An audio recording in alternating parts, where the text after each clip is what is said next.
Welcome. Get comfortable. Let your breathing slow. Settle into wherever you are right now. Let the weight of the day fall away from your shoulders. Tonight, we're going on a journey through time, back to the very beginning of human curiosity. Back to when science didn't have a name, but existed in every careful observation, every small discovery that helped our ancestors survive another day. Close your eyes if you'd like. Picture the world tens of thousands of years ago. Picture vast grasslands stretching to the horizon. Dense forests where sunlight filters through ancient canopy. Harsh winters and blazing summers. And in this world, humans. Not so different from us. The same capacity for wonder. The same drive to understand. The same curiosity that makes a child ask why. Long before laboratories, before books, before written language itself, humans were scientists. They watched the world around them with intense, focused attention. Survival depended on it. They noticed which animals migrated when the leaves began to change color. The geese flying south in their perfect formations. The caribou moving across the tundra in massive herds, always at the same time each year. They observed which plants bloomed as the days grew longer, which berries ripened when the sun reached a certain height in the sky. They learned that certain birds appeared before the rains came, that specific insects emerged just before a change in weather. This wasn't just idle watching. This was the difference between feast and famine, between life and death. Every pattern noticed, every connection made between the seasons and the behavior of nature, was knowledge that could keep a family alive through the winter. Our ancestors learned to read the world like a book written in wind and weather, in the movements of herds and the cycles of the moon. They became experts in their environment in ways that would put most of us to shame today. They could predict weather by the behavior of animals, could find water by watching where birds flew at dusk, could tell which way was north by the moss on trees and the stars wheeling overhead. This was science, pure and practical, born from necessity and sharpened by countless generations of careful attention. And then, there was fire. Imagine the first time a human held fire in their hands. Not running from it, not fleeing in terror, but controlling it, holding it, keeping it alive. Perhaps it began with a lightning strike, a brush fire that swept across the dry grasslands. Perhaps someone brave enough, curious enough, approached the smoldering remains and found coals still glowing with heat. Perhaps they carried those coals carefully, feeding them with dry grass and small twigs, keeping that precious warmth alive. For how many years, how many generations, was fire something that could only be borrowed from nature? A rare gift to be tended constantly, never allowed to go out, because to lose it meant cold nights and raw food and darkness full of predators. But eventually, someone learned to create it. They experimented. They tried rubbing sticks together, different woods, different techniques. They discovered that a bow drill could create friction and heat. They found that certain stones, when struck together just right, could create sparks. That these sparks could catch in dried moss or shredded bark. Imagine the patience this required. The countless failed attempts. The frustration. And then, the moment when it worked. When the spark caught. When the smoke began to rise. When the first small flame burst into life, created by human hands alone. Fire changed everything. It provided warmth on cold nights, allowing humans to survive in climates that would otherwise have killed them.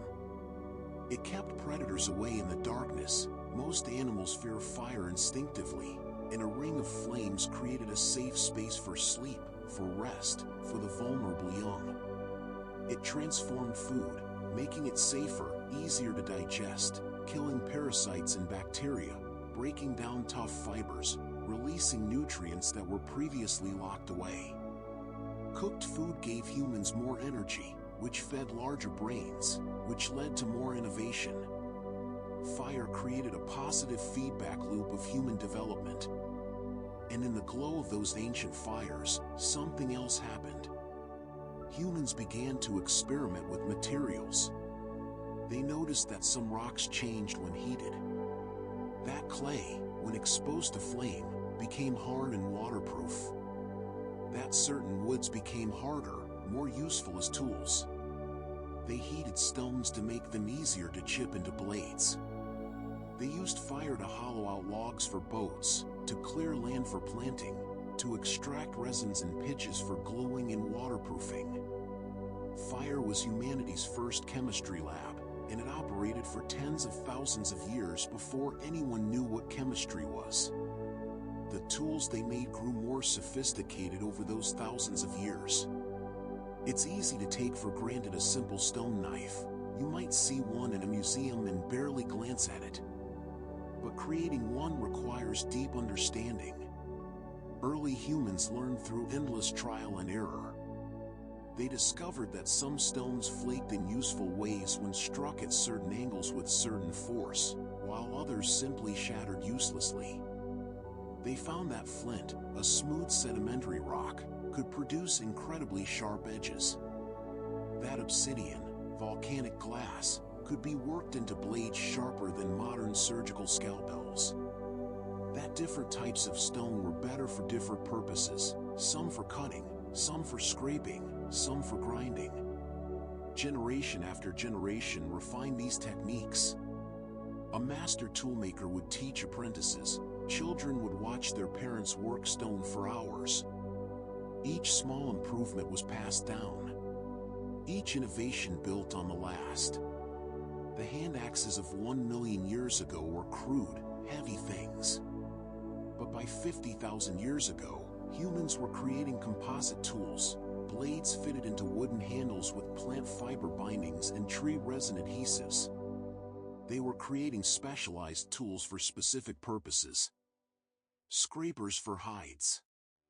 Burins for engraving. Blades for butchering. Each tool represented hundreds of generations of accumulated knowledge. A sharper edge meant easier hunting, better preparation of food and hides, increased chances of survival. Each tool was an experiment, a hypothesis tested in the hard reality of daily life. The ones that worked were remembered, copied, improved upon. The ones that failed were forgotten.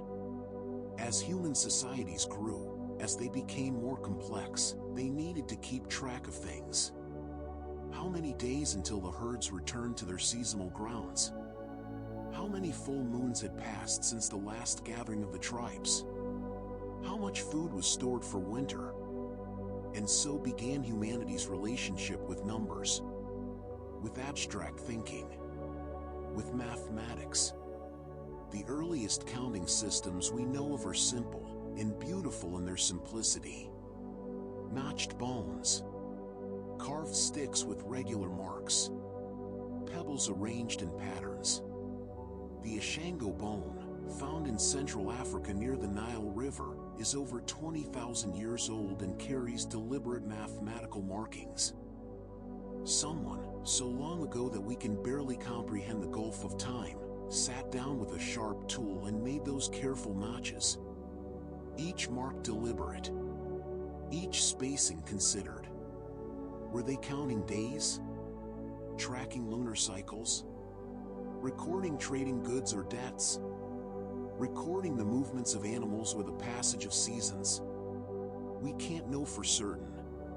But we know this, these weren't random marks. They show pattern. They show intention. They show abstract thinking made physical. The profound understanding that a mark could represent a thing. That symbols could stand in for reality. That patterns could be recorded and referenced later. That information could be stored outside the human mind. This was mathematics being born. This was the foundation of every equation, every calculation, every computer program that would follow. It started with someone making marks on a bone by firelight, counting something that mattered to them, preserving knowledge in a form that would last. As humans learned to track time, as they needed to know when to plant and when to harvest, when to expect the rains and when to prepare for winter, they looked upward to the greatest timepiece of all. The sky, the sun, the moon, the stars wheeling overhead in their eternal dance. Across the world, separated by vast distances and thousands of years, ancient peoples built extraordinary stone structures aligned with precision to the movements of the sun and moon. Stonehenge in England, its massive sarsen stones arranged in circles and horseshoes.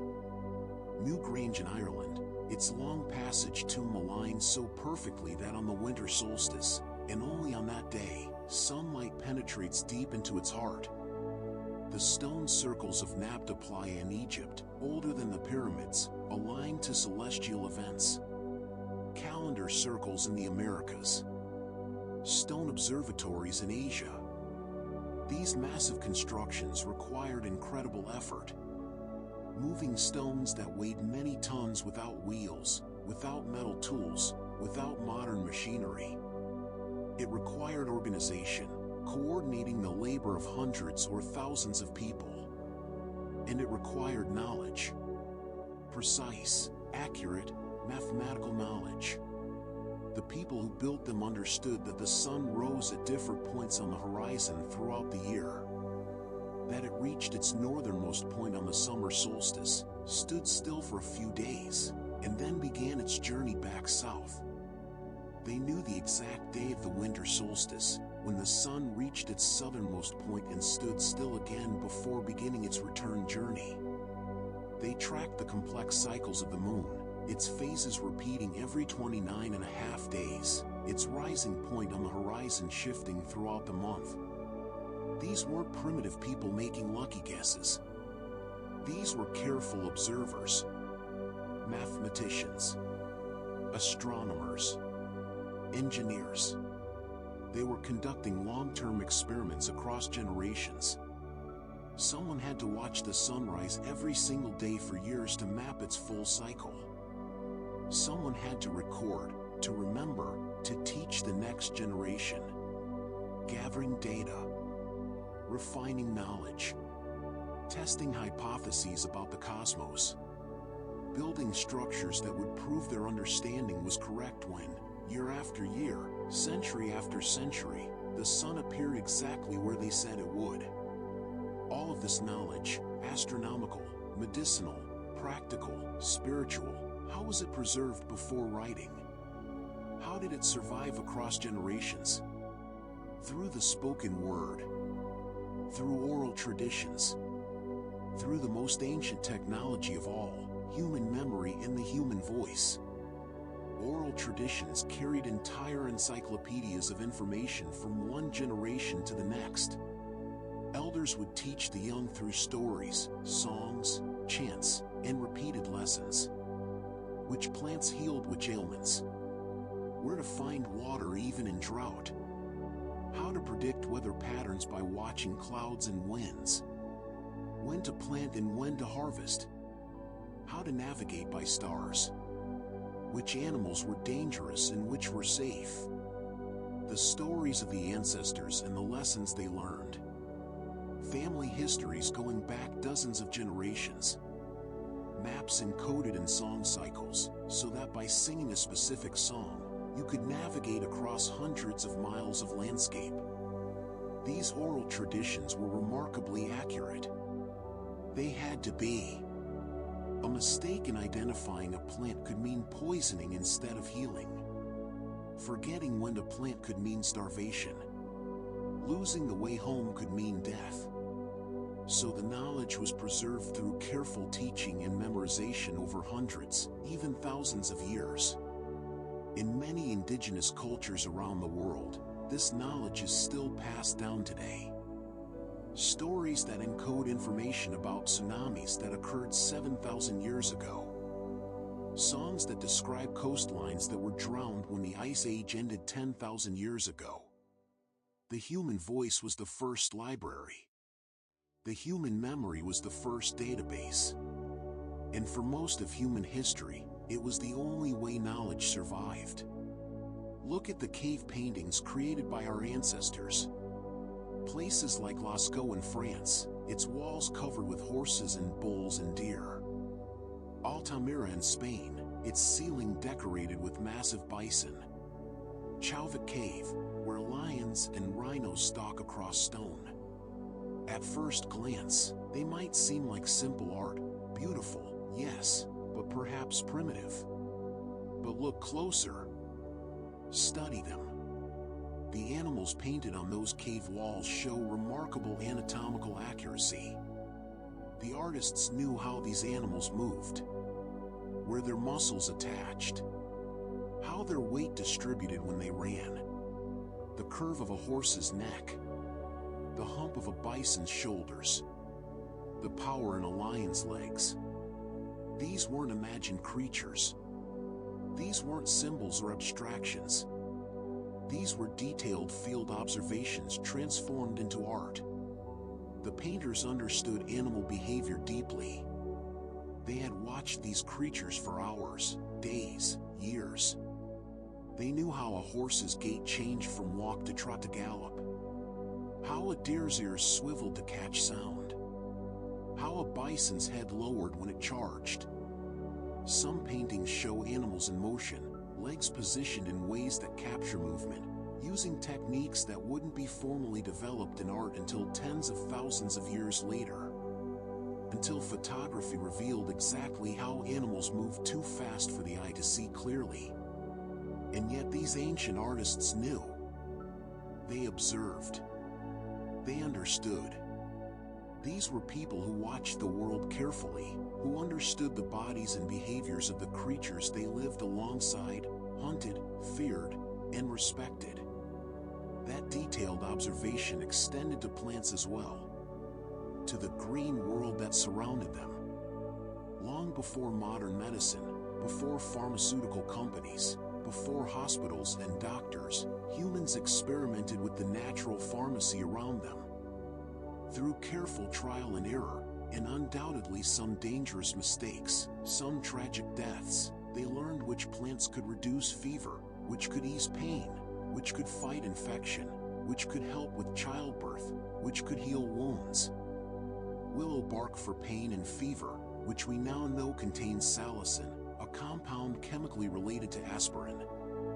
Foxglove for heart conditions, containing digitalis, still used in cardiac medicine today.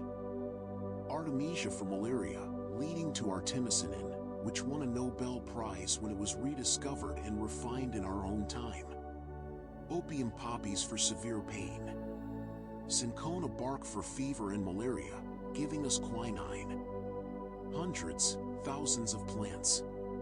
Each one tested. Each effect noted and remembered and passed down.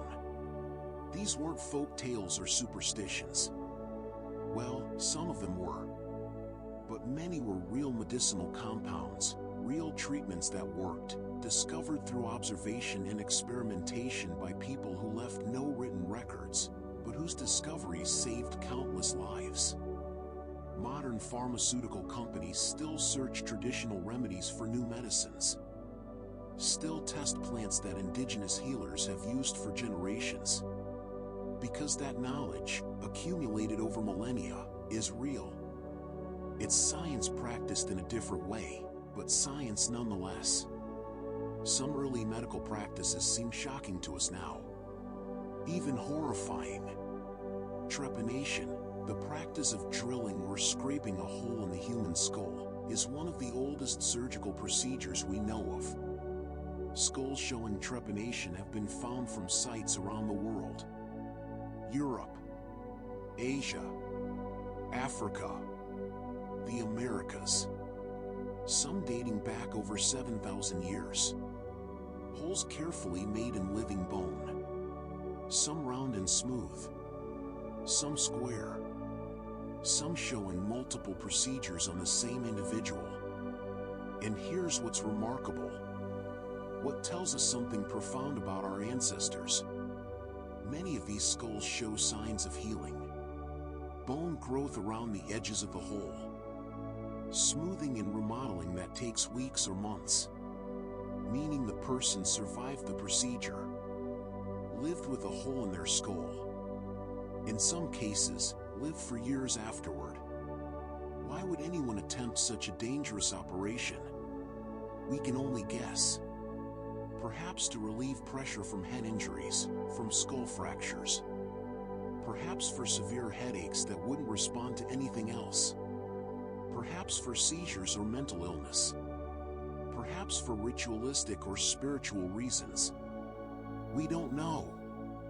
But the fact that it was done, that people survived, that it was practiced across different continents by cultures with no contact with each other, it tells us something important.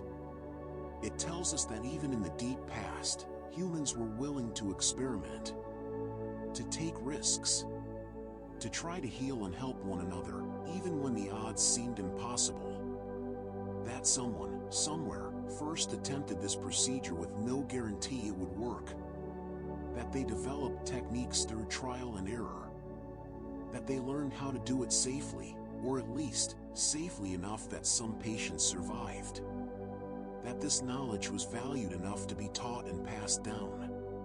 In the end, all of this, the observation of animals and seasons, the control of fire, the improvement of tools, the counting and calculation, the astronomy, the oral traditions, the artistic documentation, the medicine, the surgery, it all came from the same place. It all emerged from the same crucible. Everyday survival was humanity's first laboratory. Every single day brought problems to solve. How to stay warm when winter came. How to find food when game was scarce. How to heal injuries and illness. How to keep track of time and resources. How to pass knowledge to the next generation. How to understand the world enough to live in it successfully. And in solving these problems, over thousands and thousands of years, through countless small innovations and hard-won insights, humans developed the foundations of what we now call science. The scientific method: observe the world, ask questions, form hypotheses, test them through experiment, draw conclusions, refine understanding, was being practiced long before anyone gave it a name. Long before it was written down in books or taught in universities. It was practiced by a mother trying different plants to bring down her child's fever, noting which ones worked. By a toolmaker testing different stones to find the hardest edge, the sharpest blade. By sky watchers tracking the movements of celestial bodies across generations, building their monuments to mark the patterns they found. By healers experimenting with remedies, dosages, methods. By anyone who looked at a problem and thought, what if I tried this? What if I did it differently? Science began not in ivory towers, but around ancient fires. Not with complex equations written on chalkboards, but with simple questions asked under starlight. What works? What doesn't? How can we do this better? What happens if we try something new? And those questions, those beautiful, simple, profound questions, they echo down through all of human history. Through the rise of civilizations and the development of writing. Through the ancient libraries and the medieval monasteries. Through the scientific revolution and the modern age. They echo down through time to reach us here, tonight, as you drift towards sleep. The same curiosity. The same wonder. The same drive to understand.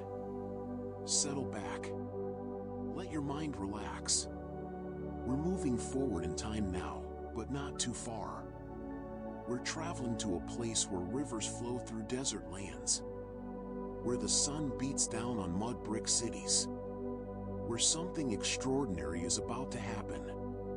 Something that will change human knowledge forever. Welcome to Mesopotamia. The land between the rivers. The Tigris and the Euphrates, flowing down from distant mountains, bringing life to an otherwise harsh and unforgiving landscape. And here, in the cities of Sumer, around 5,000 years ago, humans began to write. The invention of writing in Sumer, using what we now call cuneiform, might be the single most important technological development in human history. More important than the wheel. More important than bronze or iron.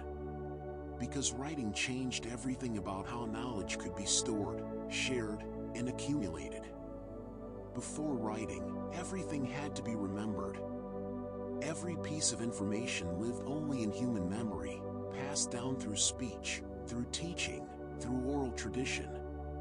And human memory, remarkable as it is, has limits. People forget. People die. Knowledge can be lost in a single generation if it isn't passed on carefully. But writing is external memory. Permanent memory. Memory that doesn't die when a person dies. The first writing wasn't literature or poetry.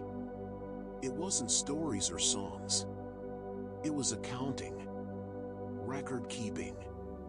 Someone needed to track how much grain was stored in the temple warehouses. How many sheep belonged to which family? How much workers were owed for their labor? And so they began to make marks in soft clay. Simple pictures at first. A symbol for grain. A symbol for sheep. Numbers scratched beside them. But these simple marks evolved quickly. The pictures became more abstract, more stylized. Writers began to use a reed stylus, cut at an angle, pressed into wet clay tablets. The marks it made were wedge-shaped, cuneiform, from the Latin word for wedge. These wedge marks could be combined in different ways to represent not just objects, but sounds, syllables, abstract concepts, ideas that couldn't be drawn as pictures. Within a few centuries, cuneiform could express anything that could be said aloud. Any thought, any observation, any calculation. And suddenly, knowledge became portable. It became permanent. A person could write down what they knew, and that knowledge would survive them. Could be read by someone 100 years later, 1,000 years later, 5,000 years later. We can read these tablets today. We can hear the voices of people who've been dead for millennia. And what did they write about? Everything. They recorded observations of the world around them. The rising of the river and the flooding of fields. The appearance of locusts. Unusual weather. They wrote down calculations. Complex mathematical problems and their solutions. They recorded prescriptions. If someone has this illness, give them this plant prepared in this way. They documented legal decisions, business transactions, diplomatic correspondence. They wrote poetry and prayers and complaints and jokes. Writing meant that knowledge could accumulate in ways that were previously impossible. One person could build on the work of another, even if that person was long dead. A young scribe could read the observations made by scribes generations before, could add their own observations, could spot patterns that only became visible across long stretches of time. Writing was the beginning of truly cumulative knowledge, of science that could build on itself generation after generation. The Mesopotamians developed sophisticated mathematics. They created a number system based on 60, base 60, as opposed to our base 10 system. This might seem strange to us, but it had real advantages. 60 is divisible by many numbers: 2, 3, 4, 5, 6, 10, 12, 15, 20, 30. This made certain calculations easier, especially fractions. You can divide 60 into thirds, quarters, fifths, sixths, all as whole numbers. And we still use their base 60 system today. We still do, 5,000 years later. Every time you look at a clock, Every time you check the time on your phone or computer. Minutes and seconds. 60 seconds in a minute. 60 minutes in an hour. That's the Mesopotamian base 60 system, still ticking away, measuring out our lives in units invented in ancient Sumer. In degrees. When we measure angles, we use 360 degrees in a circle. 60 times 6. That's base 60 mathematics. When we navigate, when we measure latitude and longitude, when we calculate the position of stars and planets, we're using Mesopotamian mathematics. These ancient scribes, working by lamplight in mud brick buildings, created mathematical tools so useful that we never stopped using them. Millennia of technological change, and we still measure time and angles the way they did. They were brilliant geometers as well. They understood the Pythagorean theorem, the relationship between the sides of a right triangle, more than 1,000 years before Pythagoras was born. We have clay tablets with geometric problems and solutions.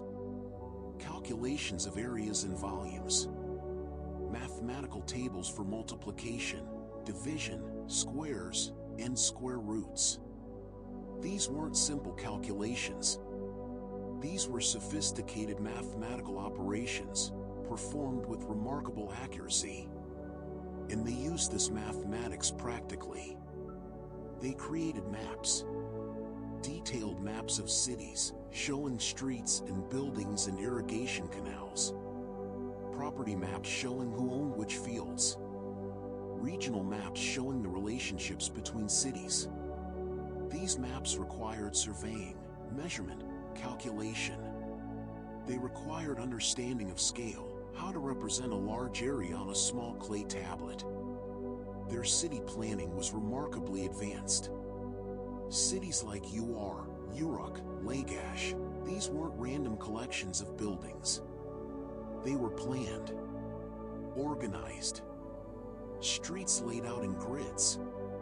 Public spaces. Temple complexes. Residential areas. Industrial zones. Water systems. They understood urban design in ways that many cities wouldn't match again for thousands of years. And to build cities, to trade goods, to run an economy, they needed standardized weights and measures. If you're going to trade grain, everyone needs to agree on what a bushel is. If you're going to sell cloth, everyone needs to use the same measurement for length. If you're going to pay workers, everyone needs to agree on what the weights mean. So the Mesopotamians created standard units. Official weights made of stone, kept in temples, that served as the reference for all other weights. Standard measuring vessels for liquids and grains. Standard lengths for building and trade. These standards were enforced by law. Cheating with false weights or measures was a serious crime. Because everyone understood that trade, that civilization itself, depended on people being able to trust measurements. This might not sound like science, but it is. It's metrology, the science of measurement. And measurement is the foundation of all quantitative science. You can't do chemistry without accurate weights. You can't do physics without precise measurements of distance and time. You can't do astronomy without careful angular measurements. The Mesopotamians understood this. They understood that if you wanted to know the world accurately, you had to measure it accurately. And you had to make sure everyone was measuring the same way. They were sophisticated engineers. Their irrigation systems were marvels of hydraulic engineering. Mesopotamia doesn't get much rainfall.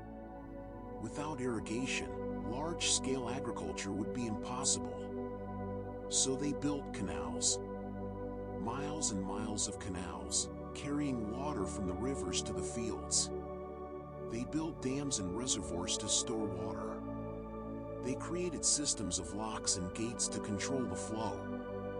This required deep understanding of how water moves, how it flows downhill, how channels need to be angled to maintain flow without causing erosion, how to calculate how much water a canal could carry, how to distribute water fairly among different fields and different farmers.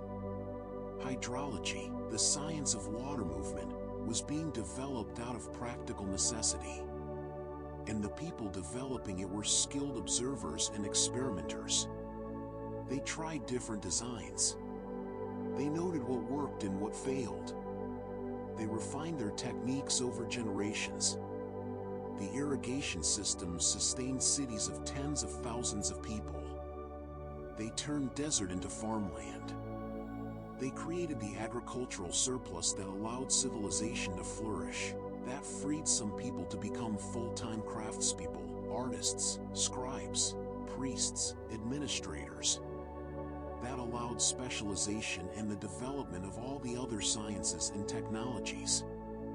Medicine in Mesopotamia was a fascinating blend of the ritual and the empirical, of what we might call magic and what we recognize as practical treatment.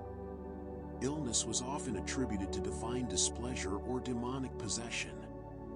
Healers might perform rituals, recite incantations, make offerings to the gods. But alongside this, they also observed symptoms carefully. They examined patients. They asked questions about the illness. They recorded what they found. And they had real medical knowledge. Practical knowledge about herbs and remedies. About surgery and bandaging. About setting broken bones. We have medical texts listing symptoms and treatments. If a patient has fever and headache and sensitivity to light, give them this remedy. If a wound is infected, clean it with wine and apply this poultice. These texts show careful observation of symptoms. Recognition that certain collections of symptoms indicated certain diseases. Understanding that certain treatments worked for certain conditions. They understood more than we might expect.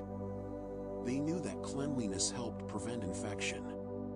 They used alcohol as a disinfectant. They understood that some diseases could spread from person to person. They practiced a form of quarantine for certain illnesses. They had surgical instruments, bronze scalpels, forceps, drills. They performed operations, removed growths, drained abscesses, set fractures. Was their understanding complete? No. Was some of what they believed wrong? Absolutely. But they were observing, recording, testing, learning. They were developing medical knowledge through the same process that continues today, observation and experimentation. The Mesopotamians were obsessed with the sky. They watched the stars and planets with intense dedication. Night after night, year after year, century after century. They recorded what they saw on clay tablets. The positions of planets. The phases of the moon. Eclipses. Unusual celestial events. Comets and meteors. Why? Partly for practical reasons. The movements of the sun and moon marked the passage of time, the changing of seasons, the proper times for planting and harvest. But also because they believed the sky held omens. Signs from the gods about the future. If Mars appears in this constellation, it means war. If there's a lunar eclipse during this month, it portends disaster for the king. Now, we know that celestial events don't actually predict earthly events. That's not science. That's astrology. But here's what's interesting. To practice astrology, to read omens in the sky, you first have to observe the sky incredibly carefully. You have to know exactly where each planet should be at any given time. You have to understand their cycles. You have to be able to predict their movements. And so the Mesopotamians became brilliant astronomers. They could predict eclipses. They could calculate where planets would appear months in advance. They identified the zodiac constellations and tracked the sun's movement through them. They discovered that planetary movements repeated in cycles. They created mathematical models to predict these movements. Their observations were so accurate, so detailed, so complete, that they were still being used by astronomers 2,000 years later. Greek astronomers like Ptolemy relied on Mesopotamian observational data. Islamic astronomers in the Middle Ages used it. The foundation of mathematical astronomy, the astronomy that would eventually lead to our understanding of how the solar system actually works, was laid by Mesopotamian scribes recording omens on clay tablets. They weren't trying to do science in the way we understand it. They were trying to predict the future, to know the will of the gods. But in pursuing that goal, they developed scientific methods and gathered scientific data that proved invaluable. And finally, administration. Government. Bureaucracy.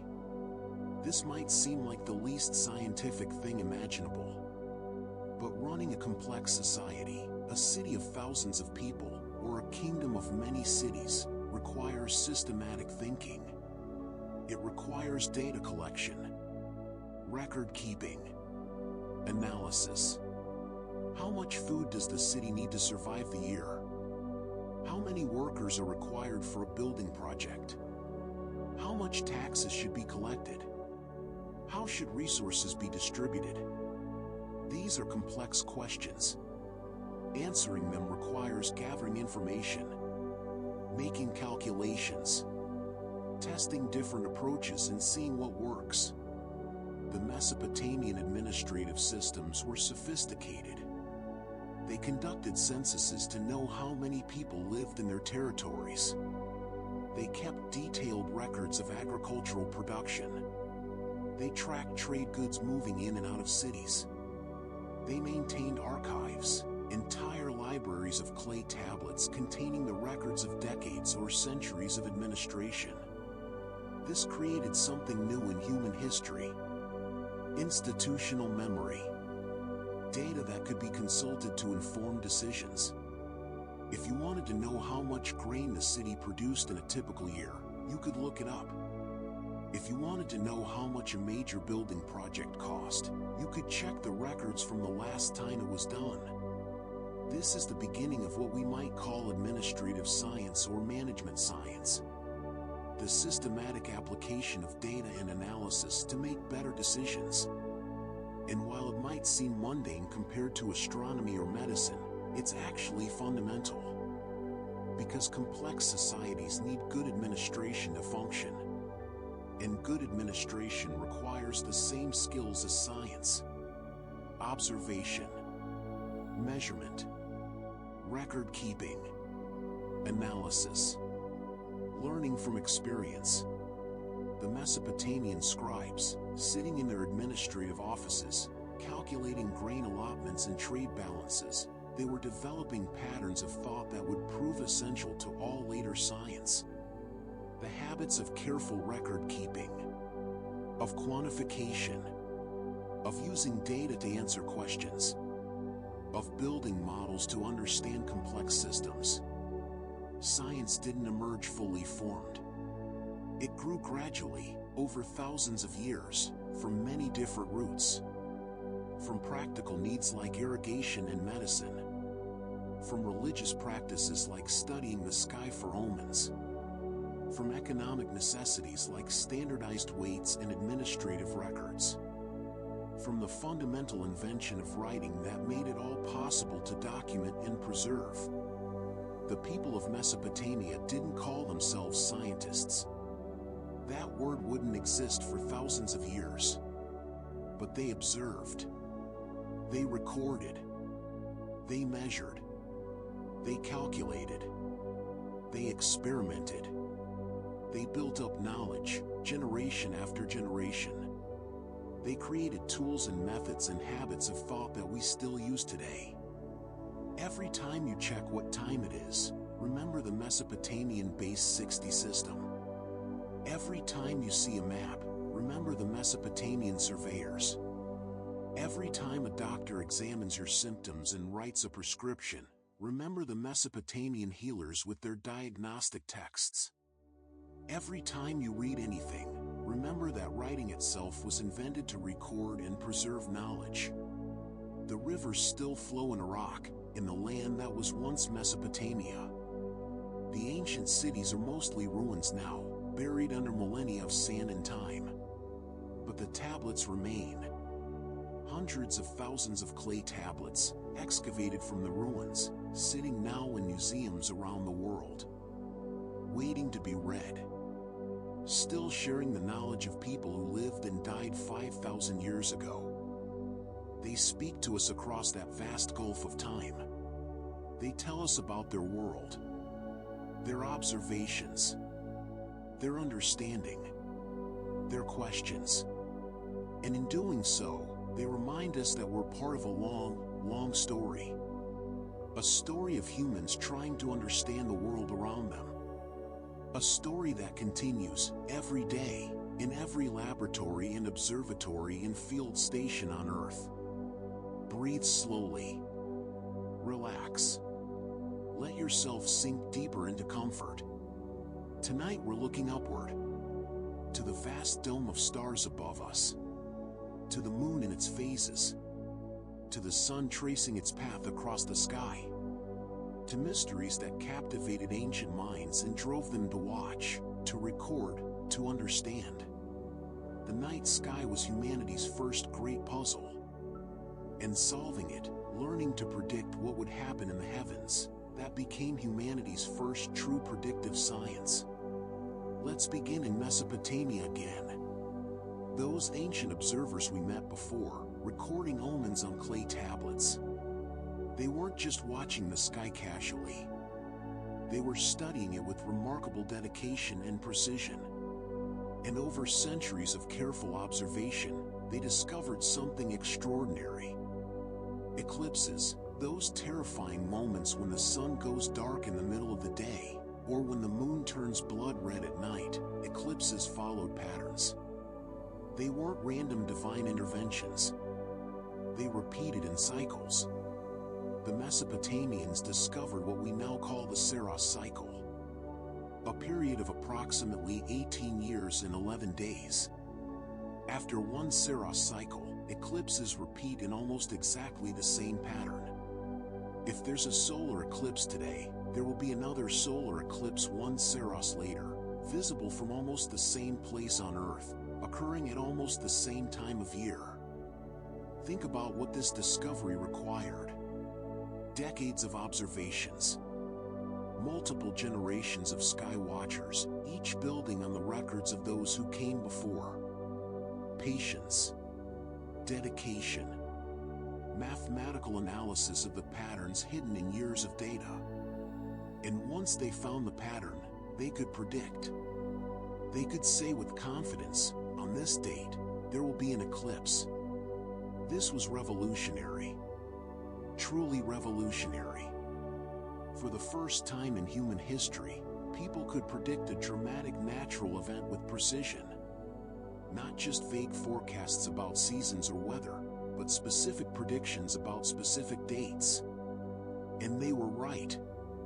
The eclipse came exactly when they said it would.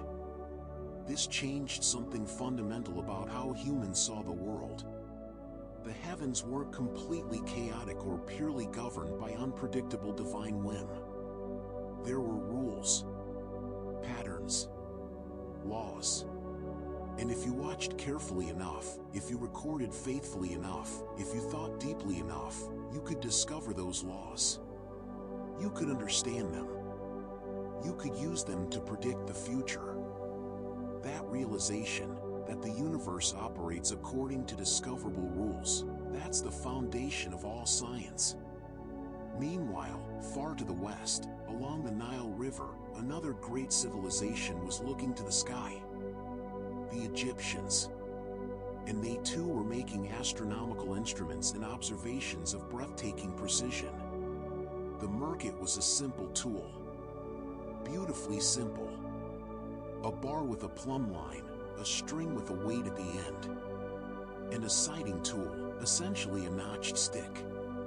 But with these simple instruments, Egyptian astronomers could track the positions of stars with remarkable accuracy. They could establish true north.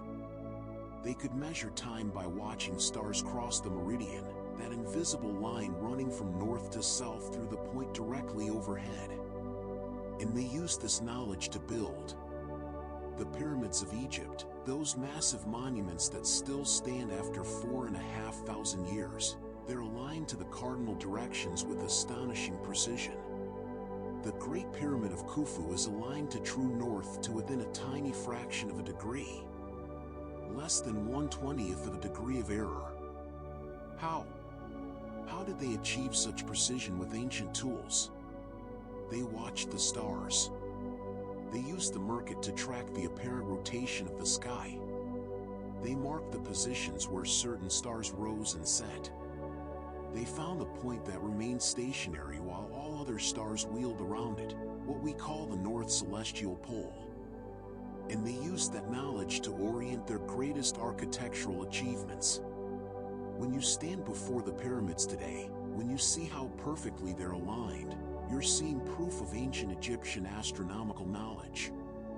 Every stone, every measurement, speaks of careful observation and mathematical precision. The Egyptians also developed one of the first accurate calendars. They needed it. Their civilization depended on the Nile's annual flood. Every year, the river would rise, would overflow its banks, would deposit rich silt across the farmlands. This flood made Egypt's agriculture possible. It was everything. But the flood needed to be predicted. Farmers needed to know when it was coming so they could prepare. The entire economy needed to coordinate around it. And so Egyptian astronomers watched the sky, looking for signs. They discovered that the flood coincided with the heliacal rising of Sirius, the moment when that bright star first became visible just before dawn, after being hidden behind the sun for weeks. When Sirius reappeared in the pre-dawn sky, the flood was coming. Every year. Reliable as, well, as clockwork. This observation led them to create a calendar of 365 days, remarkably close to the true length of the year. They divided it into 12 months of 30 days each, with 5 extra days added at the end. It wasn't perfect. The true year is about a quarter day longer, so their calendar slowly drifted out of sync with the seasons. But it was sophisticated, useful, and it served Egyptian civilization for thousands of years. Now let's leap forward in time and move to the Greek world. To a man named Hipparchus, working on the island of Rhodes in the 2nd century before the Common Era. Hipparchus was, in many ways, the first true scientific astronomer. His work was rigorous, systematic, mathematical in a way that set the standard for all who came after. Hipparchus created the first comprehensive star catalog. He measured the positions of over 1,000 stars, noted their coordinates in the sky, ranked them by brightness, creating a magnitude system we still use today. First magnitude for the brightest stars, second magnitude for slightly dimmer ones, and so on. This was an enormous undertaking. It required years of careful observations, precise measurements, complex calculations to convert what he saw into standardized coordinates.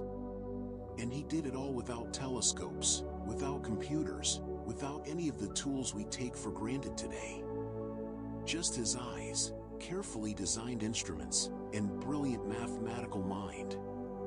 But he did more than just map the stars. He compared his observations to records from earlier Greek astronomers. And he noticed something strange. Something profound. The stars had moved. Not relative to each other, the constellations looked the same. But relative to fixed points like the equinoxes, where the sun crosses the celestial equator. The entire celestial sphere seemed to have shifted slightly. This was the precession of the equinoxes. The slow wobble of Earth's axis, like a spinning top winding down. It takes about 26,000 years to complete one cycle. The movement is tiny, just 50 arcseconds per year, less than the width of a human hair held at arm's length. But over the centuries between the ancient observations and Hipparchus's time, it had added up to a noticeable shift. Hipparchus discovered this through pure observation and mathematical analysis. He didn't know what caused it, understanding that would require knowing that Earth rotates and orbits the Sun, knowledge that wouldn't come for another 1800 years.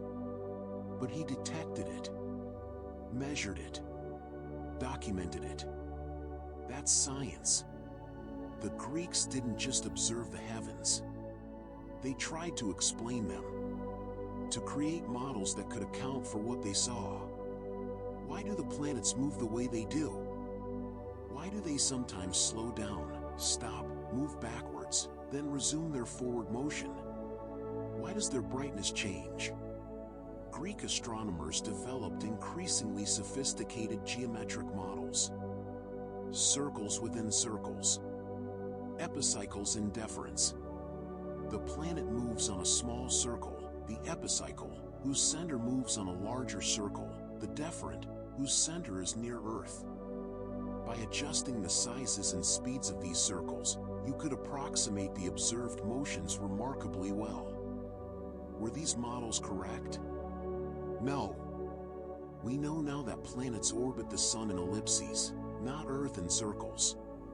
But these Greek models could make predictions. You could calculate where Mars would appear next month. And when you looked, Mars would be there. The models worked. They were useful. They were science, even if they were based on incorrect assumptions about the structure of the solar system. And sometimes, ancient technology surprises us completely. In 1901, divers working near the Greek island of Antikythera discovered a shipwreck. Among the artifacts they brought up was a corroded lump of bronze. For decades, it sat in a museum, mostly ignored. But when researchers finally examined it carefully, when they X-rayed it and studied its internal structure, they were astounded. It was a machine. An incredibly sophisticated machine. A device with dozens of bronze gears, carefully cut and precisely meshed. When you turned a crank, the gears rotated at different rates. Pointers moved across dials marked with astronomical symbols and dates. And the device calculated the positions of the Sun and Moon, the phases of the Moon, the timing of eclipses, even the irregular motions of the planets. The Antikythera mechanism, as it's now called, dates to around 100 BCE. It's essentially an analog computer, a mechanical calculator designed specifically for astronomy. Nothing else like it is known from the ancient world. Nothing approaching its complexity appears again in historical records until medieval Islamic and European clockmakers began creating similar devices over 1,000 years later. We still don't fully understand it. Modern replicas can reproduce its functions, but questions remain. Who built it? Was it unique, or were there others that simply haven't survived? What level of astronomical knowledge went into its design? How did ancient craftspeople achieve such precision in cutting those tiny gear teeth? It's a reminder that ancient people were far more sophisticated than we sometimes assume. That technologies can be lost. That our knowledge of the past is incomplete, full of gaps where remarkable achievements might be hiding. Let's move forward to Ptolemy. Claudius Ptolemy, working in Alexandria, Egypt, in the 2nd century of the Common Era. Ptolemy synthesized Greek astronomical knowledge into a comprehensive system. His book, the Almagest, would dominate astronomy for over 1,000 years. It contained star catalogs, including Hipparchus's work, geometric models for planetary motion, mathematical tables for calculations. But Ptolemy also worked on more practical astronomy, on instruments for telling time and measuring the sun's position.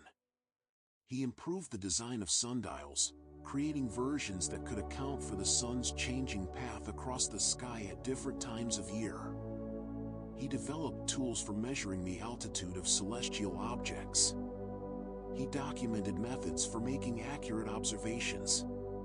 Some of his work was theoretical, but much of it was practical. How to actually do astronomy. How to make the observations. How to perform the calculations. How to build the instruments. This practical emphasis helped ensure that astronomical knowledge could be transmitted, that it wouldn't be lost if preserved only in abstract mathematics. Now let's cross an ocean. Let's travel to Central America, to the cities of the Maya. Maya civilization flourished for thousands of years, reaching its height between 250 and 900 CE. And Maya astronomers were every bit as sophisticated as their counterparts in the Old World. The Maya kept detailed astronomical records. They tracked the movements of Venus with remarkable precision.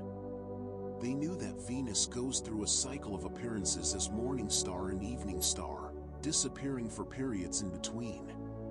And they knew the exact length of this cycle, 584 days. They could predict when Venus would reappear after each disappearance, when it would reach its maximum brightness, when it would vanish again. They tracked the moon carefully, predicted eclipses, followed the sun's annual journey, studied the Milky Way and the patterns of stars, and they encoded this knowledge in their calendar systems, plural, because the Maya used multiple interlocking calendars simultaneously, tracking different cycles of time.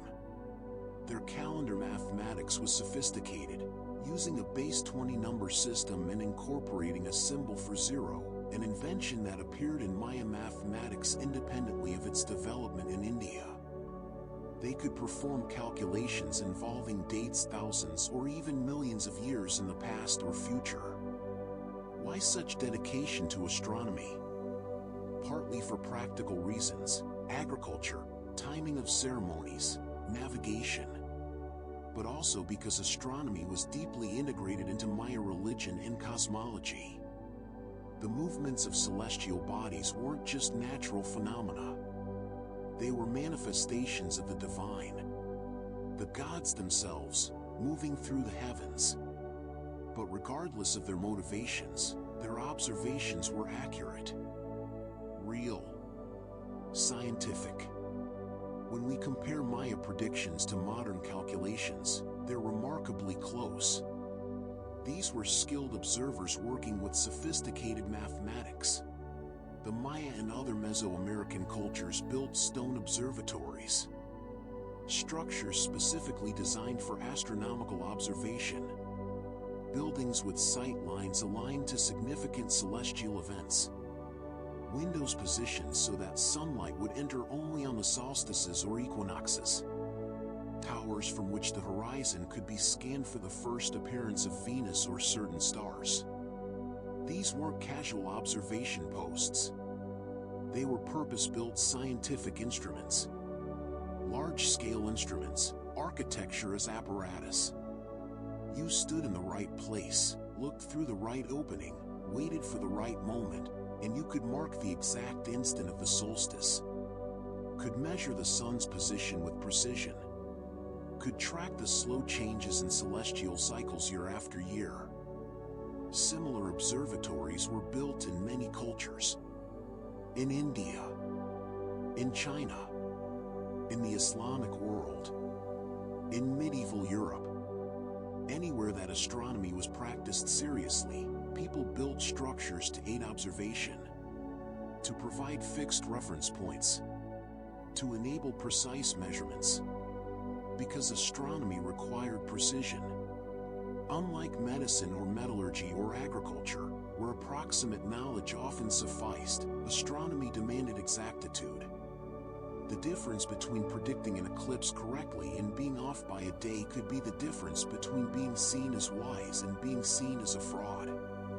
And so astronomy drove the development of precision, of careful measurement, of mathematical rigor, of instruments designed and built to exacting standards, of systematic record-keeping and data analysis.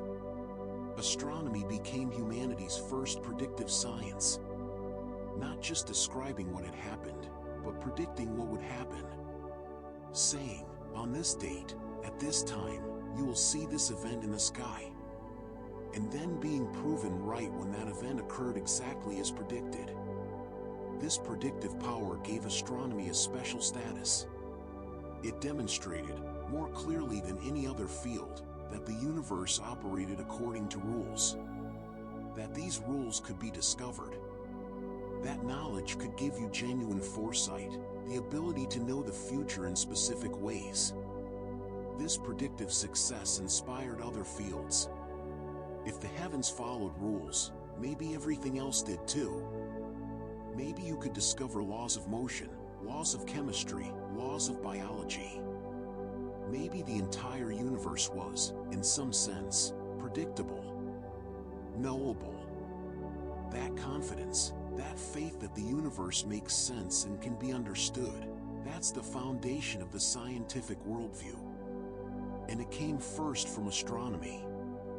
From centuries of patient observation showing that eclipses repeat in cycles, that planets return to the same positions, that the sun and stars follow reliable paths. Night after night, year after year, century after century, observers watch the sky. In Babylon, in Egypt, in Greece, in India and China, in Central America, in the Islamic world, later in Europe, always watching, always recording, always calculating, always trying to understand the great clockwork wheeling overhead. They didn't know that they were looking at planets orbiting a star. They didn't know about gravity or orbital mechanics. They didn't have the full picture, but they knew the patterns. They could make the predictions, and the predictions worked. That's science. Making observations, finding patterns, building models, testing predictions, refining understanding. It doesn't require perfect knowledge. It doesn't demand absolute truth. It just requires careful work, honest recording of data, willingness to revise ideas when observations demand it. The ancient astronomers gave us that. They showed that it was possible, that the universe could be interrogated, could be made to yield its secrets, that human minds could grasp the workings of the cosmos. Every time you check a calendar, you're using knowledge first developed by ancient astronomers. Every time you note the phases of the moon, you're seeing what they saw. Every time you watch a predicted eclipse darken the sun, you're witnessing the same phenomenon that terrified ancient peoples until they learned to predict it. The sky is still there, still wheeling overhead. The same stars, the same planets, the same moon. Different observers now, with different tools. But the same fundamental human curiosity. The same drive to watch, to wonder, to understand. Breathe deeply. Settle in. Let the world around you fade into the background. We're moving now into a time of profound change. A time when humans began to think about the world in a fundamentally new way. A time when myth and mystery began to give way to something else. Something we might call reason, or logic, or natural philosophy. Welcome to ancient Greece. A world of city-states and olive groves, of markets and gymnasiums, of teachers and students gathering to debate and discuss. A world where people began to ask a radical question: what if the world doesn't need gods to explain it? What if nature itself follows rules that we can discover through observation and thought? This shift, from mythological thinking to natural philosophy, it's one of the most important transitions in human history. It didn't happen overnight. It didn't happen all at once. But over centuries, in the Greek world and the cultures influenced by it, a new way of thinking emerged. Instead of saying Zeus throws thunderbolts, people began to ask, what causes lightning? What is it, physically? Instead of saying Poseidon makes earthquakes when he's angry, they asked, what's happening beneath the ground? What mechanical forces could cause the earth to shake? This doesn't mean the Greeks stopped believing in gods. Most still did. But they began to separate religious explanations from natural explanations. They began to think that nature operated according to its own principles.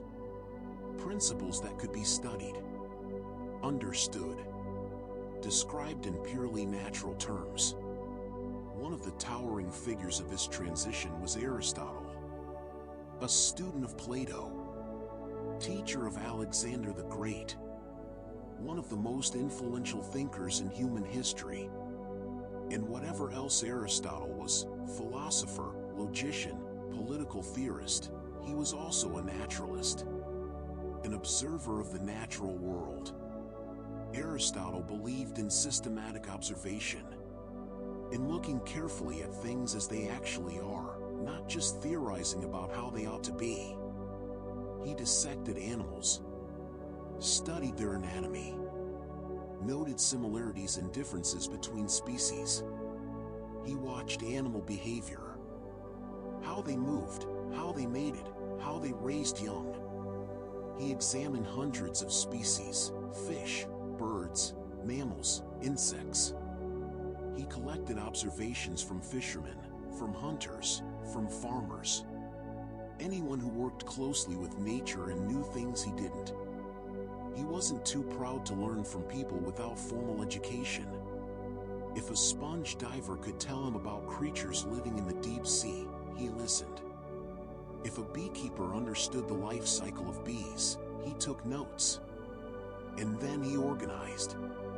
He classified. He tried to find natural groupings.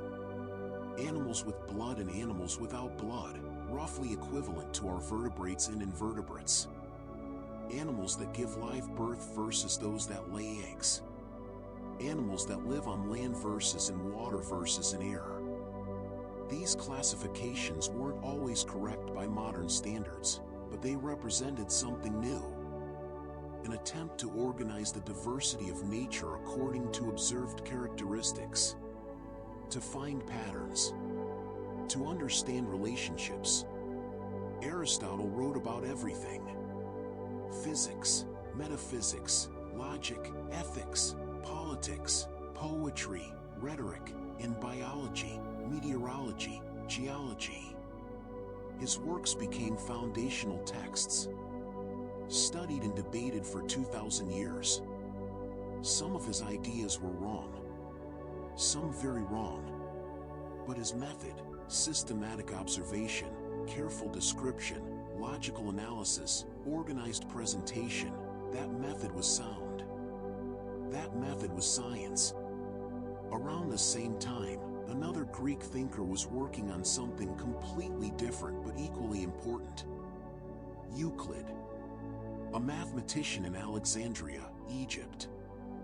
Euclid collected all the mathematical knowledge of his time, geometry, number theory, mathematical proofs, and organized it into a single, comprehensive work. The Elements. 13 books. Starting with simple definitions and axioms, statements so basic they're assumed to be self-evidently true. And then, step by step, proof by proof, building up more and more complex theorems. Each one proven rigorously from earlier results. Each proof checked and verified. A whole edifice of mathematical knowledge, constructed logically from foundation to roof. The Elements became the most influential mathematics textbook ever written. it was still being used to teach geometry 2,000 years after Euclid wrote it. Even today, when you learn geometry in school, you're learning essentially the same material Euclid organized, often proven in the same ways. What made it so special? The rigor. The logical structure. Euclid didn't just state mathematical facts.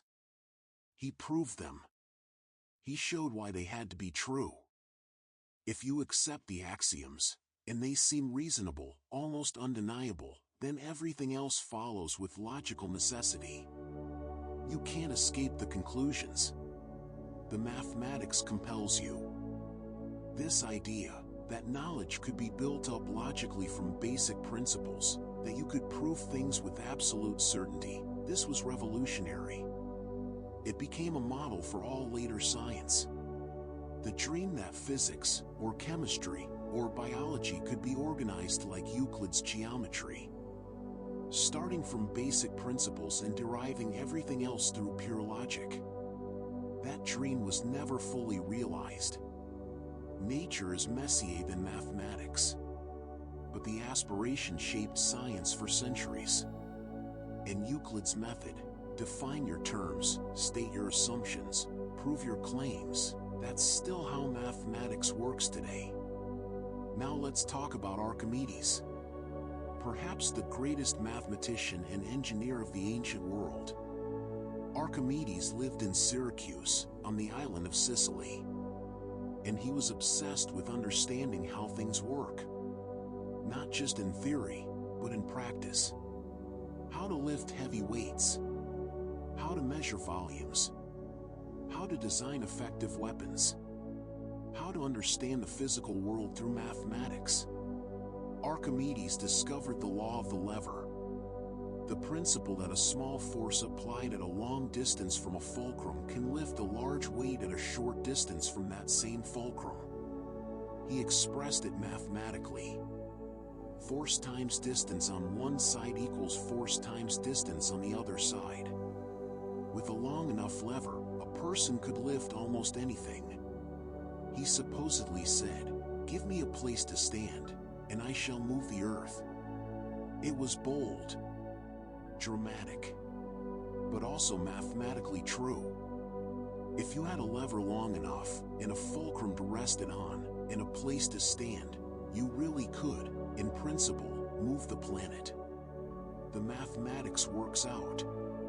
Of course, the lever would need to be incomprehensibly long, and you'd need to live for trillions of years to move Earth any noticeable distance, but the principle is sound. This was new. This was physics in the modern sense. Not just describing nature, but finding mathematical laws that govern how nature behaves. Laws you could use to make predictions, to design machines, to solve practical problems. Archimedes also worked on hydrostatics, the behavior of fluids. He discovered the principle of buoyancy, that an object submerged in fluid experiences an upward force equal to the weight of the fluid it displaces. This explained why some things float and others sink. Why a small stone sinks but a large wooden ship floats. It's not about absolute weight.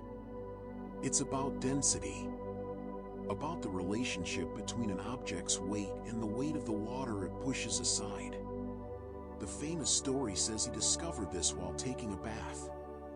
Noticed the water level rising as he got in. Realized suddenly that he could use this principle to test whether the king's golden crown was pure gold or mixed with cheaper silver. He supposedly jumped out of the bath and ran through the streets shouting "Eureka! I have found it."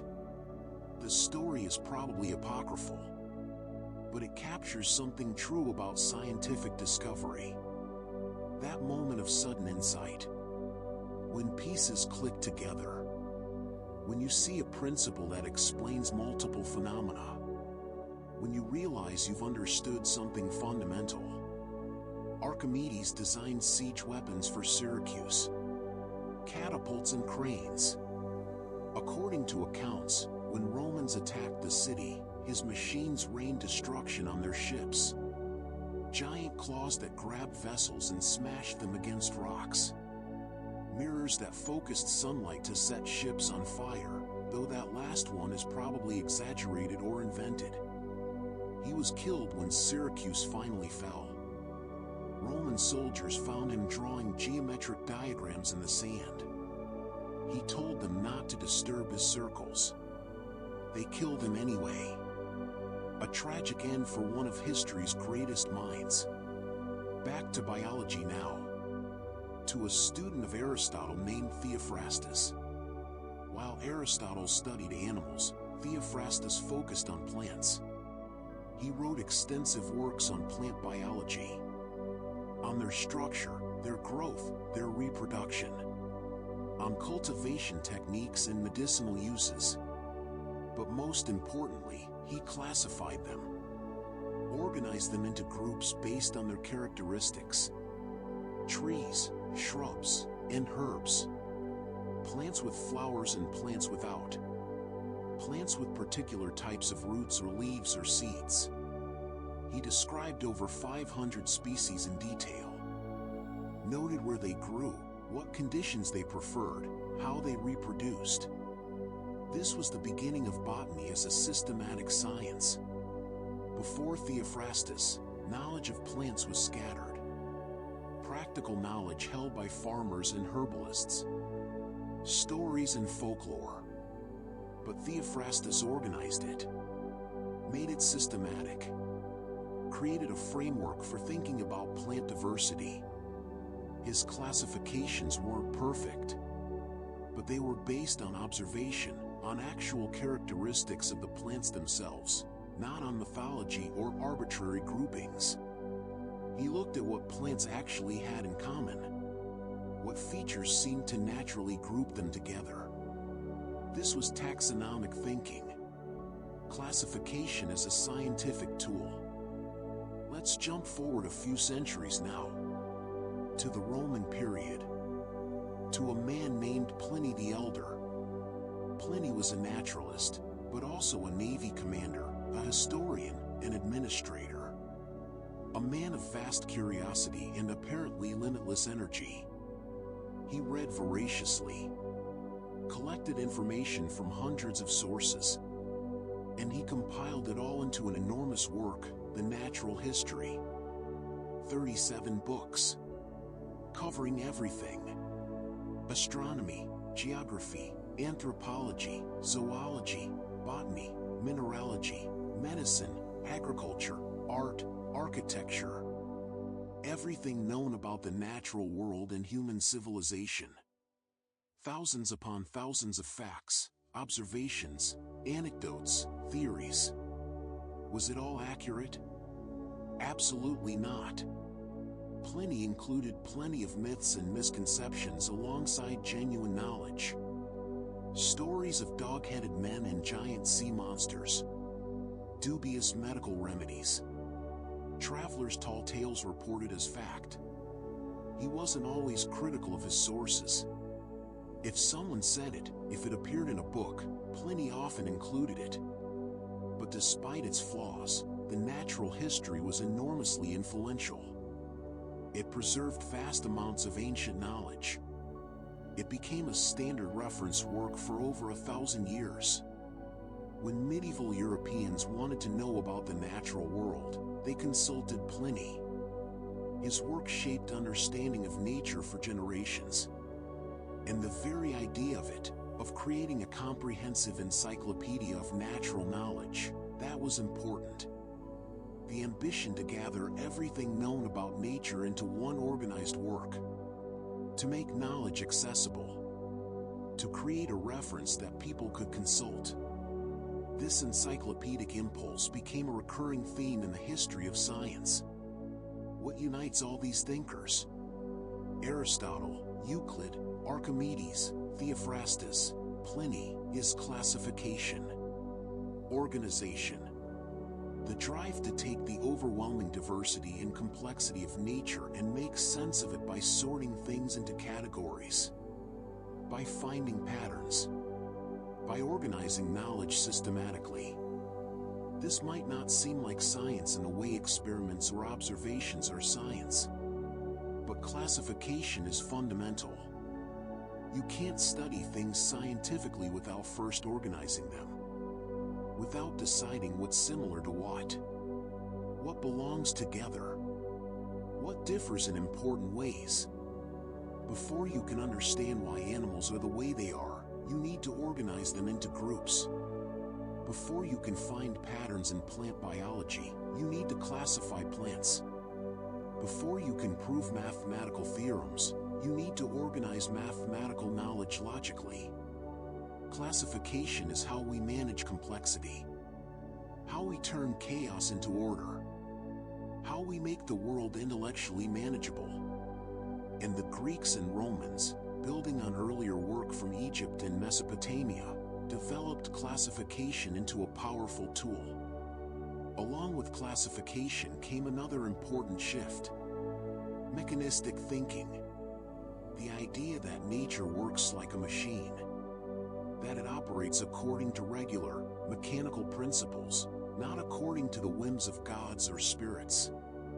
When Archimedes analyzed the lever, he wasn't invoking divine assistance. He was describing a mechanism, a purely physical process where forces and distances interact in predictable, mathematical ways. When Theophrastus described plant growth, he was describing natural processes, mechanical processes of water uptake and seed germination and flowering. This mechanistic view didn't deny the existence of gods, but it suggested that the everyday workings of nature could be understood without constantly invoking them. That nature had its own logic, its own rules, and those rules were the proper subject of study. This view would grow stronger over the centuries, would eventually lead to a fully materialistic science that explained nature entirely in terms of physical processes. But it began here, with Greek natural philosophers looking at the world and seeing not arbitrary divine action, but regular, understandable processes. And finally, perhaps most importantly, knowledge became teachable, systematically teachable. Aristotle didn't just make observations. He organized them into works that could be studied. Euclid didn't just know mathematics. He structured it so others could learn it step by step. The knowledge wasn't locked in individual heads or scattered across oral traditions. It was written down, organized, preserved in forms that could be taught to the next generation. Schools developed. The Academy founded by Plato, the Lyceum founded by Aristotle, the Museum and Library of Alexandria. Places where knowledge was gathered, preserved, discussed, taught. Where students came to learn from masters. Where texts were copied and studied. Where intellectual traditions were maintained across generations. This institutional support for learning was crucial. It meant knowledge didn't have to be rediscovered every generation. That progress could be cumulative. That students could begin where their teachers left off, rather than starting from scratch. Greek and Roman natural philosophy wasn't perfect. Much of it was wrong. But it established patterns of thought, methods of investigation, organizational structures, and institutional practices that would prove essential to all later science. The idea that nature can be understood rationally, that observation and logic are the path to knowledge, that classification and systematic organization are valuable, that mathematics can describe physical reality, that knowledge should be written down, organized, taught, preserved, that institutions should support learning and investigation.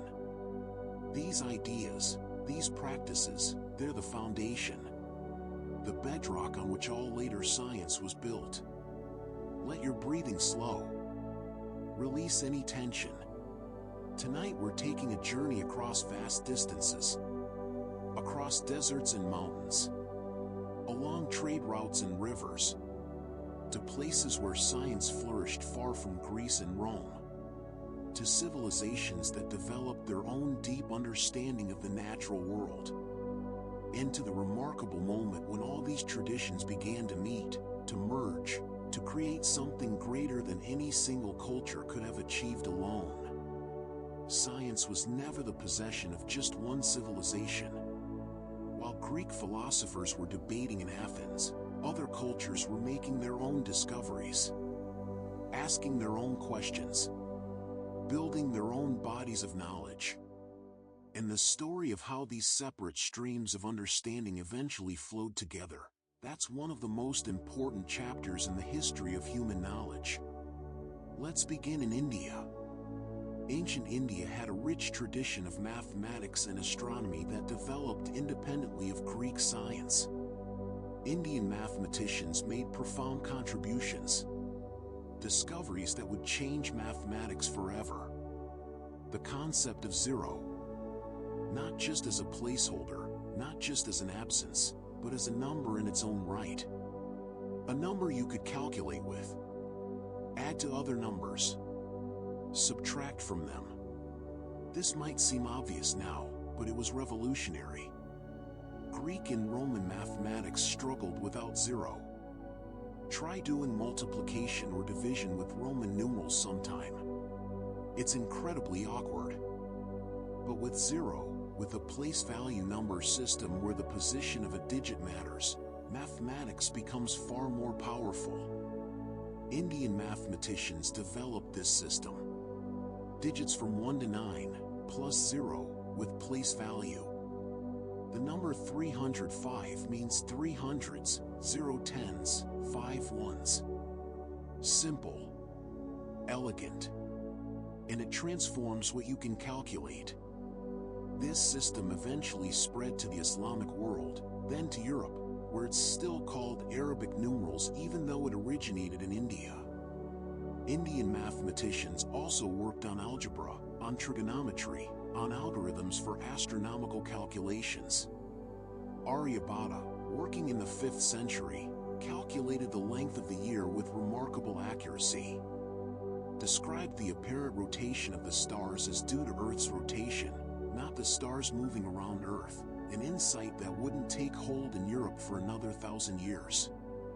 He worked on planetary motions, eclipses, the measurement of time. Brahmagupta, in the 7th century, provided rules for calculating with zero and negative numbers. He worked on quadratic equations, on geometry, on astronomical calculations of extraordinary sophistication. He described Earth as a sphere, estimated its circumference, understood that gravity pulls things toward the center. Indian astronomy had its own observational traditions, its own instruments, its own mathematical models for predicting planetary positions. These models were different from Greek models, developed independently, but they worked. They could predict eclipses, calculate planetary positions, describe the movements of the moon and sun. This knowledge wasn't isolated. It spread through trade and travel. Indian mathematical ideas reached the Islamic world through merchant contacts and scholarly exchange. Later, they would revolutionize European mathematics. The intellectual debt that later science owes to Indian thinkers is enormous, though often underappreciated. Now let's travel east to China, another ancient civilization with deep scientific traditions. Chinese science had a different character from Greek or Indian science. It was often more practical, more focused on technology and engineering, less concerned with abstract theory. But it was no less sophisticated. Chinese medicine developed over thousands of years. A complex system of diagnosis and treatment based on careful observation of symptoms and outcomes. The concept of qi, life energy flowing through the body along specific pathways. Acupuncture, using needles at specific points to influence health. Herbal remedies, with encyclopedic knowledge of plant properties. Now, the theoretical framework of Chinese medicine, the ideas about qi and yin and yang, these don't match modern biomedical understanding. But the observational basis was real. Chinese physicians noted which treatments helped which conditions, which herbs relieved which symptoms. Over centuries, they accumulated vast practical knowledge. Some Chinese herbal remedies have been validated by modern research. Artemisinin for malaria, ephedrine for asthma. The knowledge was real, even if the explanatory framework was different from ours. Chinese engineering was extraordinary. Earthquake detectors in the 2nd century. Devices that could indicate the direction of a distant earthquake. The seismoscope of Zhangheng, a bronze vessel with dragon heads holding balls. When seismic waves arrived, a mechanism inside released a ball from the dragon head pointing toward the earthquake's direction. It worked. We have historical records of it successfully detecting earthquakes. Mechanical clocks, chain drives, the invention of paper, printing, gunpowder, the compass, porcelain, cast iron, technologies that would later spread across the world and transform other civilizations. Chinese metallurgy was advanced. Chinese astronomy was sophisticated, with detailed records of eclipses, comets, novae going back thousands of years. Let me tell you about Shen Kuo, an 11th century Chinese polymath, government official, mathematician, astronomer, engineer, naturalist. A man of wide-ranging interests and remarkable insights. Shen Kuo wrote the Dream Pool Essays, a collection of observations and ideas on numerous topics. He studied magnetic compasses. And he made a crucial discovery: the compass doesn't point to true north. It points slightly to one side. Magnetic declination, the angle between magnetic north and true north. This varies depending on where you are on Earth. Shen Kuo measured it, documented it. This was vital information for navigation. If you're using a compass to find your way and you don't account for declination, you'll gradually drift off course. European navigators wouldn't rediscover this for another 300 years. But Shen Kuo knew it in the 11th century. He also worked on astronomy, on mathematics, on geology. He examined fossil shells found in mountains far from the sea and reasoned that the land must have once been underwater. That the Earth changes over vast periods of time. This was geological insight that predated European uniformitarianism by 7 centuries. And then there was Su Song, also 11th century. Su Song designed and built one of the most remarkable devices of the medieval world. An astronomical clock tower. A building over 30 feet tall, with mechanical works inside. An elaborate system of water-powered wheels and gears. At the top, an armillary sphere, a model of the celestial sphere with rings representing celestial coordinates. It rotated automatically, keeping pace with the rotation of the sky. Observers could look through it to make precise measurements of star positions. Below that, a celestial globe that also rotated, showing the positions of stars and constellations. And below that, a system of mechanical puppets that appeared in windows to mark the hours. The entire mechanism was driven by water flowing into buckets on a large wheel, with an escapement mechanism to regulate the motion. It was, essentially, a mechanical computer for astronomy. It automated observations. It kept accurate time. It demonstrated a sophisticated understanding of gears, of power transmission, of regulatory mechanisms. The technology was centuries ahead of anything in Europe at that time. Su Song wrote a detailed description of how it was built. Diagrams, specifications, instructions. The tower itself was eventually destroyed, but the knowledge of how it was made survived. Modern reconstructions, built from Susong's descriptions, work beautifully. They keep time. They track the stars. They demonstrate that medieval Chinese engineering was extraordinarily advanced. Now, while Indian and Chinese science were flourishing in the East, something remarkable was happening further west.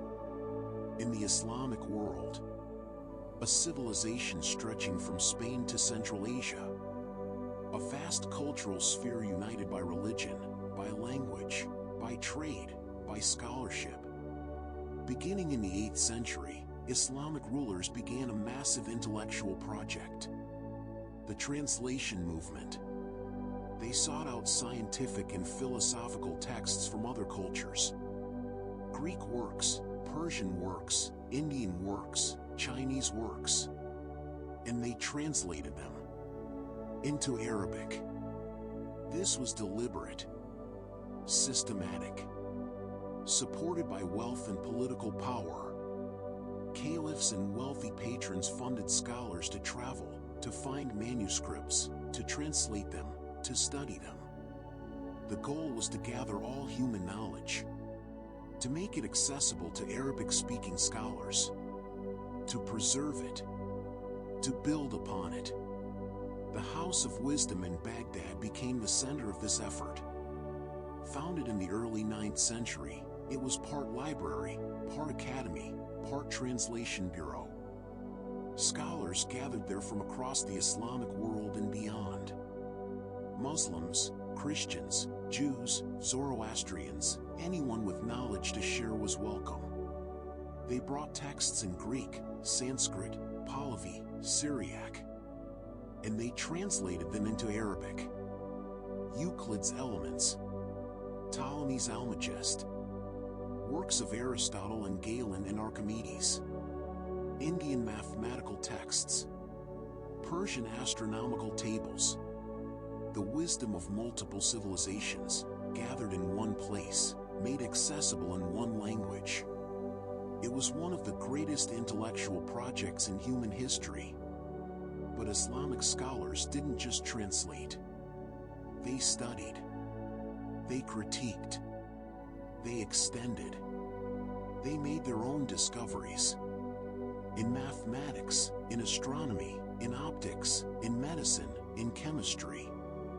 The Islamic Golden Age, from roughly the 8th to the 14th centuries, saw extraordinary scientific advances. Algebra. The word itself comes from Arabic, al-Jabr. Muhammad ibn Musa al-Khwarizmi, working in the House of Wisdom in the 9th century, wrote a treatise on algebra. He systematized methods for solving equations, provided step-by-step procedures, algorithms, a word derived from his name, for mathematical problems. His work became foundational. When Europeans eventually learned algebra, they learned it from Latin translations of al-Khwarizmi's Arabic texts. Optics. Ibn al-Haytham, known in Europe as al-Hazan, working in the 11th century, conducted sophisticated experiments on light and vision. He demonstrated that vision occurs because light enters the eye from external objects, not because the eye sends out rays as some Greek philosophers had thought. He studied reflection and refraction. He explained how lenses work. He used experimental methods, testing hypotheses systematically. His book of optics influenced European scientists for centuries. Medicine. Islamic physicians built on Greek and Indian medical knowledge but added their own observations and innovations. They ran hospitals. They trained physicians systematically. They wrote comprehensive medical encyclopedias. Ibn Sina, known in Europe as Avicenna, wrote the Canon of Medicine in the 11th century. 5 books covering all medical knowledge of his time. Anatomy, diseases, drugs, treatments. It became a standard medical textbook in Europe for over 500 years. Astronomy.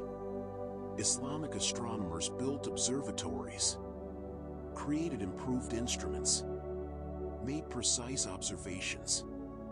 They refined Ptolemy's models, correcting errors and improving predictions. They compiled astronomical tables for calculating planetary positions. They worked on the mathematics of spherical astronomy, essential for navigation and timekeeping. They developed new instruments, the astronomical quadrant, an improved version allowing more precise measurements of star altitudes. The equatorium, a mechanical device for calculating planetary positions, a portable alternative to complex mathematical tables. These instruments spread to Europe and enabled more accurate astronomy there. But perhaps even more important than the discoveries was the preservation. When the Western Roman Empire fell, much Greek learning was lost in Western Europe. Libraries burned. Texts disappeared. The knowledge survived primarily because it had been translated into Arabic, preserved in Islamic libraries, studied by Islamic scholars. Centuries later, when European scholars began to hunger for this ancient knowledge again, they found it in Arabic translations. During the 12th and 13th centuries, particularly in Spain where Christian and Islamic cultures met, a second great translation movement began. Arabic texts translated into Latin. Greek knowledge, preserved and extended by Islamic scholars, flowing back into Europe. Without Islamic preservation and development of Greek science, the European scientific revolution might never have happened, or might have been delayed by centuries. The debt is profound, and science spread not just through deliberate translation projects, but through trade, through pilgrimage, through travel and correspondence. Merchants carried not just goods but ideas. Pilgrims to Mecca met scholars from distant lands and exchanged knowledge. Books traveled along the Silk Road, along maritime trade routes connecting the Mediterranean to the Indian Ocean to the South China Sea. A Chinese invention like the compass reached Islamic navigators, who refined it and passed it to Europeans. Indian numerals reached the Islamic world, were adopted and adapted, then spread to Europe.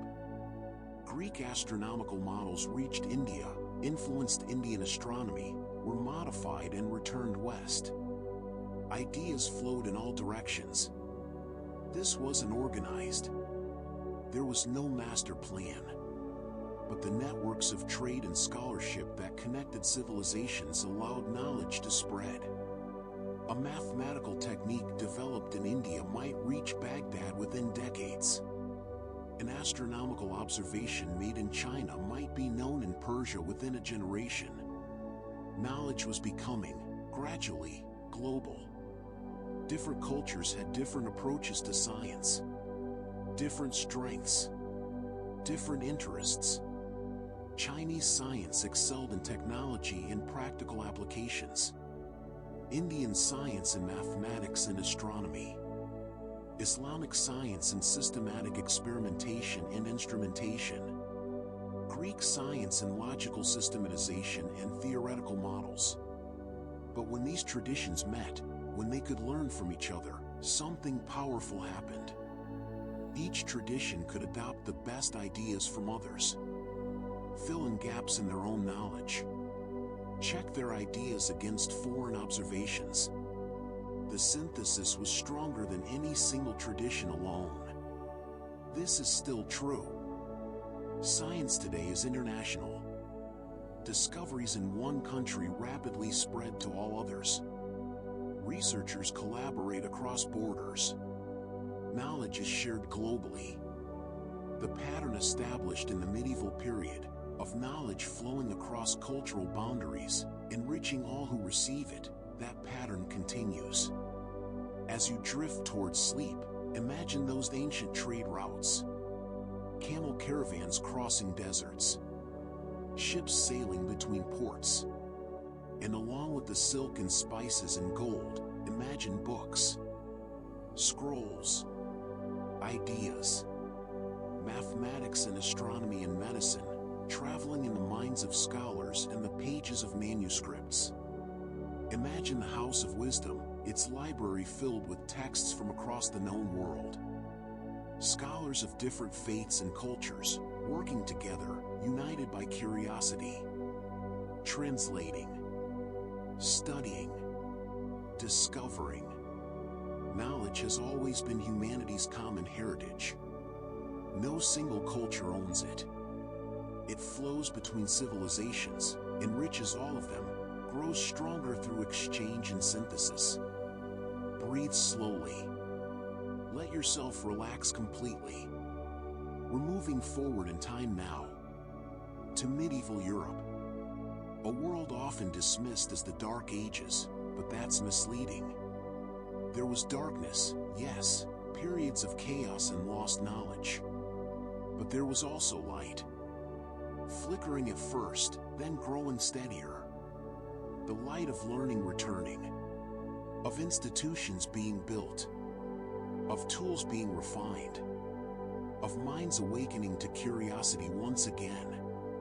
This is the story of how Europe prepared itself for the scientific revolution that was coming. How it laid the foundations, brick by brick, for the transformation of human knowledge that would follow. Let's begin with the universities. In the 12th and 13th centuries, something new appeared in European cities. Institutions dedicated to advanced learning. Not monasteries, though they played a role. Not private tutors for wealthy families, though those existed too. But universities. Organized communities of teachers and students. Places where knowledge could be pursued systematically. Where degrees could be earned. Where intellectual traditions could be established and maintained. The University of Bologna. The University of Paris. Oxford. Cambridge. Salamanca. Prague. Universities spread across Europe. Each with its own character, its own specialties, but all sharing certain features. Formal curricula. Standardized texts. Examinations and degrees. A community of scholars who saw themselves as part of a shared intellectual tradition. Students came from across Europe to study. Young men, and it was almost exclusively men, unfortunately, would travel hundreds of miles to sit at the feet of famous teachers. They studied in Latin, the common language of educated Europeans regardless of their native tongue. This meant that learning was international. A student from England could study in Paris or Bologna or Padua. Knowledge flowed across borders. What did they study? The curriculum was based on ancient texts, particularly Aristotle. Remember Aristotle from earlier? The Greek philosopher who studied everything. His works, preserved and commented upon by Islamic scholars, had been translated into Latin. And they became the foundation of university education. Students studied Aristotle's logic, his physics, his metaphysics, his ethics, his writings on biology, on meteorology, on the heavens. These weren't just read passively. They were debated, argued over, analyzed in minute detail. The scholastic method involved careful reading of authoritative texts, raising questions, considering arguments for and against different positions, reaching reasoned conclusions. This might sound dry, might sound like mere repetition of ancient ideas. But it was more than that. The scholastic method trained minds in rigorous logical thinking, in careful argumentation, in distinguishing between strong and weak arguments, in defending positions with evidence and reason. These skills, logical analysis, systematic argumentation, careful distinction-making, these became fundamental to European intellectual life. And there was tension, creative, productive tension, between faith and reason, between religious authority and philosophical inquiry. Medieval Europe was deeply Christian. The church was powerful, influential, involved in all aspects of life including education.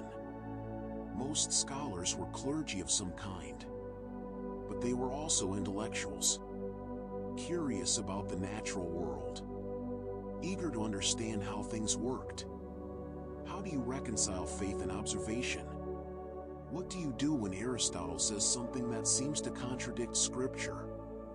Or when observations of nature don't match what ancient authorities claimed? These weren't easy questions, but grappling with them forced European scholars to think carefully about the relationship between different sources of knowledge. Some, like Thomas Aquinas in the 13th century, worked to synthesize Aristotelian philosophy with Christian theology, to show that reason and faith were compatible, that both led to truth when properly understood. Others focused on natural philosophy, what we'd call science, as a separate domain with its own methods. The idea grew that studying nature was a way of understanding God's creation. That observation and experiment could reveal truths about the physical world. This didn't mean complete freedom of inquiry. There were limits, boundaries you couldn't cross, ideas that were dangerous to express. But within those limits, there was space for questioning, for debate, for careful observation of the natural world. In that space, that permission to ask questions and seek answers through reason and observation, that was essential. Meanwhile, practical developments were occurring outside the universities. Improvements in tools and instruments, changes that would profoundly affect how Europeans understood and navigated their world. Navigation was improving. For centuries, European sailors had stayed close to coasts, navigating by landmarks, by the sun during day and stars at night. But to venture into the open ocean, to sail beyond sight of land for days or weeks, that required better tools, better methods. The magnetic compass had reached Europe from China, probably via Islamic intermediaries. It was revolutionary for navigation. With a compass, you could know which direction was north even on a cloudy day, even in unfamiliar waters. You could maintain a course across open ocean.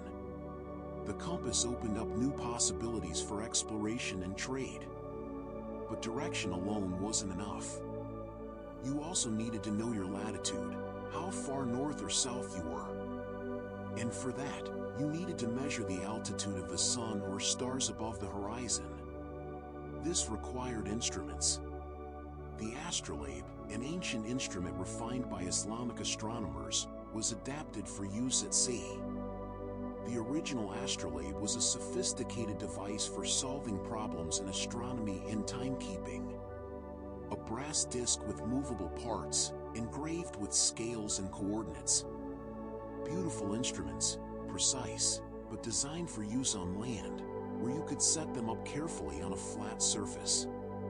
At sea, on a rocking ship, that doesn't work. So mariners developed the mariner's astrolabe. Simpler, more robust, heavy brass, so it would hang straight down even on a moving deck. With sights for measuring the altitude of the sun or a star above the horizon. Not as versatile as the astronomical astrolabe, but practical. Usable at sea. With a mariner's astrolabe and knowledge of astronomy, a navigator could determine latitude, could know how far north or south they were. Combined with a compass for direction and methods for estimating speed and distance traveled, dead reckoning, this allowed ships to venture into the Atlantic, to find small islands hundreds of miles from shore, to chart new routes, to explore. The age of European exploration was approaching, and it was made possible, in part, by these improved instruments, by tools that extended human capabilities, that allowed more precise measurements, that turned vague impressions into quantified data. Back on land, another tool was transforming European society. The mechanical clock. Clocks had existed before: water clocks, sundials, hourglasses. But mechanical clocks, driven by weights and regulated by an escapement mechanism, were different. They kept time more reliably. They could run continuously, day and night, regardless of weather. And they began to change how people experienced time itself. Early mechanical clocks weren't very accurate by modern standards. They might gain or lose 15 minutes a day. But they were good enough to coordinate activities in cities. Monastery bells had long marked the hours for prayer. Now town clocks marked the hours for work in markets and civic life. Time became more standardized, more quantified, less fluid and approximate. And for science, this mattered. Accurate timekeeping is essential for many types of observation and experiment. Astronomy requires knowing exactly when observations were made. Physics requires measuring how long events take. Chemistry needs controlled timing for reactions. As mechanical clocks improved over the coming centuries, as they became more precise, they enabled new kinds of scientific work. But even the relatively crude early mechanical clocks had an effect. They familiarized people with the idea of regular, mechanical processes, of complex machines with interlocking parts working together to produce precise, predictable results. The clock became a metaphor for the universe itself. If a clockmaker could create a machine that ran according to regular principles, maybe the universe was like a great clock, running according to God's design, following laws that could be discovered. Something else was happening too. Something subtle but important. Scientific knowledge was becoming institutional, being embedded in organizations that would preserve and transmit it across generations. The universities did this. They created positions for teachers of natural philosophy. They required students to study certain subjects.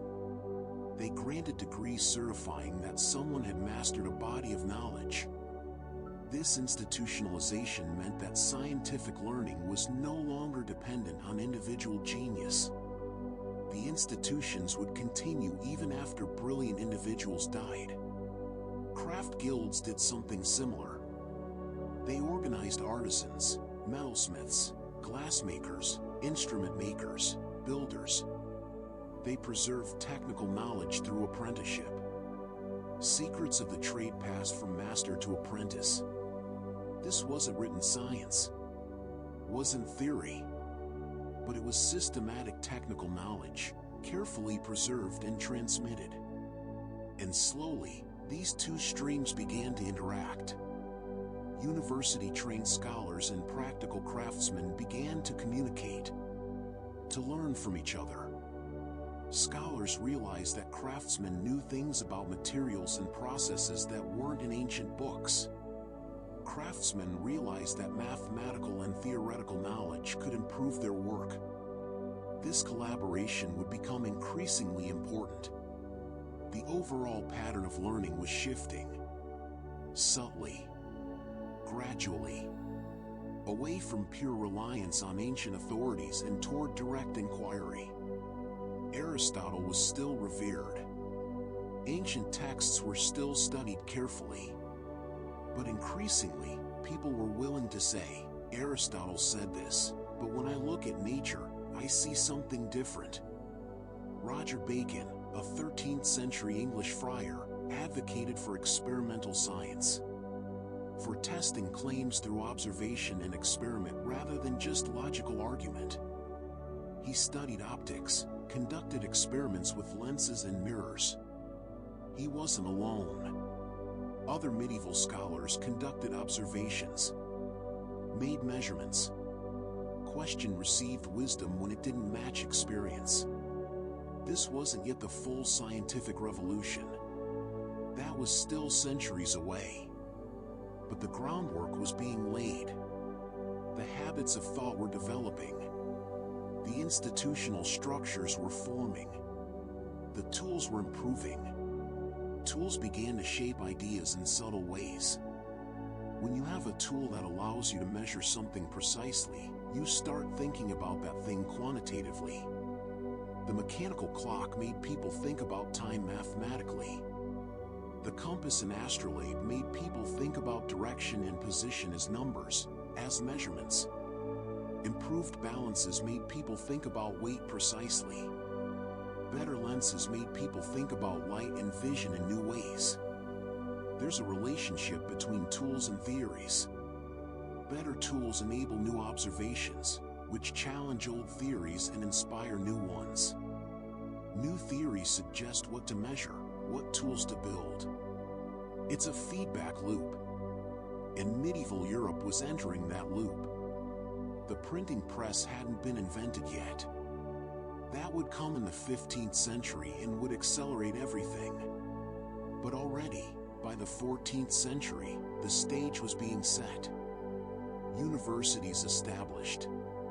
Ancient texts recovered and studied. Logical methods refined. Observational techniques developing. Instruments improving. A culture of inquiry beginning to emerge. Europe was preparing itself, though the people living through it didn't know it. Preparing for an explosion of discovery. For a transformation in how humans understood their place in the universe. For the scientific revolution. All the pieces were coming together. The mathematical tools from India and the Islamic world. The philosophical frameworks from Greece. The observational techniques from many cultures. The instruments and experimental methods being refined in medieval workshops and universities. The institutional structures to preserve and transmit knowledge. The slowly growing confidence that nature could be understood through human reason and observation. It's like, imagine someone building a bonfire. First, you gather materials. Dry wood, kindling, tinder. You arrange them carefully. You prepare. For a while, nothing seems to be happening. Just preparation. Just gathering and arranging. But you're building towards something. And when the spark finally comes, when the flame catches, then everything you've prepared bursts into light and heat. Medieval Europe was gathering the wood. Arranging the kindling. The spark was coming. The great fire of the scientific revolution would soon blaze. And it would illuminate the world in ways no one could have imagined. But that's tomorrow's story. For tonight, rest in this moment of preparation. Of foundations being laid. Of tools being refined. Of minds being trained in logic and observation. Of knowledge being preserved and transmitted and slowly, gradually, expanded. Imagine a medieval university. Stone buildings. Narrow streets. Students in their robes, carrying books, debating as they walk. A craftsman's workshop, where someone is carefully grinding a lens or calibrating an astrolabe. A monastery library, where ancient manuscripts are being copied and studied. All of it building towards something. All of it part of humanity's long conversation with nature. Settle in. Let everything else fade away. Tonight, we arrive at one of history's great turning points. A moment when humanity's understanding of reality itself shifted. When old certainties crumbled. When new questions opened up vistas of possibility that earlier generations couldn't have imagined. When the very method of seeking truth transformed. Welcome to the scientific revolution. The moment when science, as we know it today, was born. It began quietly. With a book. Published in 1543, just as its author lay dying. Nicholas Copernicus, a Polish astronomer and mathematician, had worked for decades on a radical idea. An idea so unsettling that he hesitated to publish it, fearing ridicule or worse. The Copernican model. The heliocentric model. The sun at the center. Earth and the other planets orbiting around it. This doesn't sound shocking to us now. We grow up knowing that Earth orbits the sun. We see diagrams of the solar system in children's books. It seems obvious, natural. But in the 16th century, it was revolutionary, disturbing. It contradicted everything people thought they knew about the cosmos. For over 1,000 years, the dominant model had been geocentric. Earth at the center of everything. The sun, moon, planets, and stars all circling around Earth. This matched what your eyes told you. When you stand still, you don't feel like you're moving. The sun appears to rise in the east, arc across the sky, set in the west. Obviously, it's the sun that's moving, not you. Obviously, Earth is stationary at the center of creation. And this fit with religious and philosophical beliefs. Humans were God's special creation. Of course, Earth, humanity's home, would be at the center. Of course, the heavens would revolve around us. It made intuitive sense. It felt right. Copernicus said, "No. Earth moves. We orbit the sun. We're not at the center. We're one planet among others." The apparent motion of the sun across the sky is an illusion created by Earth's rotation. When you watch the sunrise, you're not seeing the sun move. You're experiencing Earth turning to face the sun. Why suggest something so counterintuitive? Because it worked better mathematically. The geocentric model, to accurately predict planetary positions, required increasingly complex adjustments. Epicycles upon epicycles. Circles within circles within circles. The mathematics became baroque, convoluted, increasingly awkward. The heliocentric model was simpler, more elegant. With the sun at the center and planets in circular orbits, well, actually elliptical, but Copernicus still used circles. Many of the complications disappeared.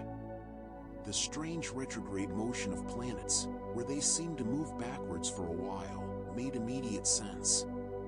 It was just an effect of Earth overtaking slower outer planets in its orbit, or being overtaken by faster inner planets.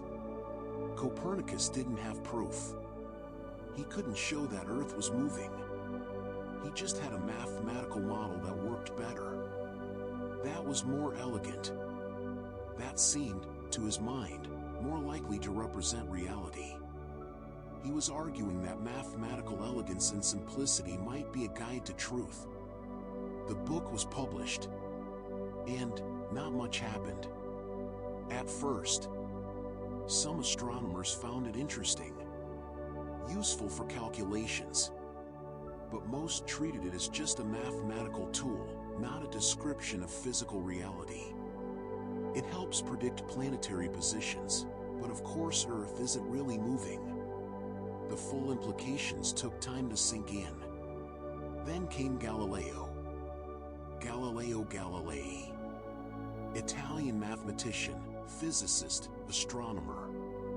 One of the most important figures in the history of science. And in 1609, he heard about a new invention from the Netherlands.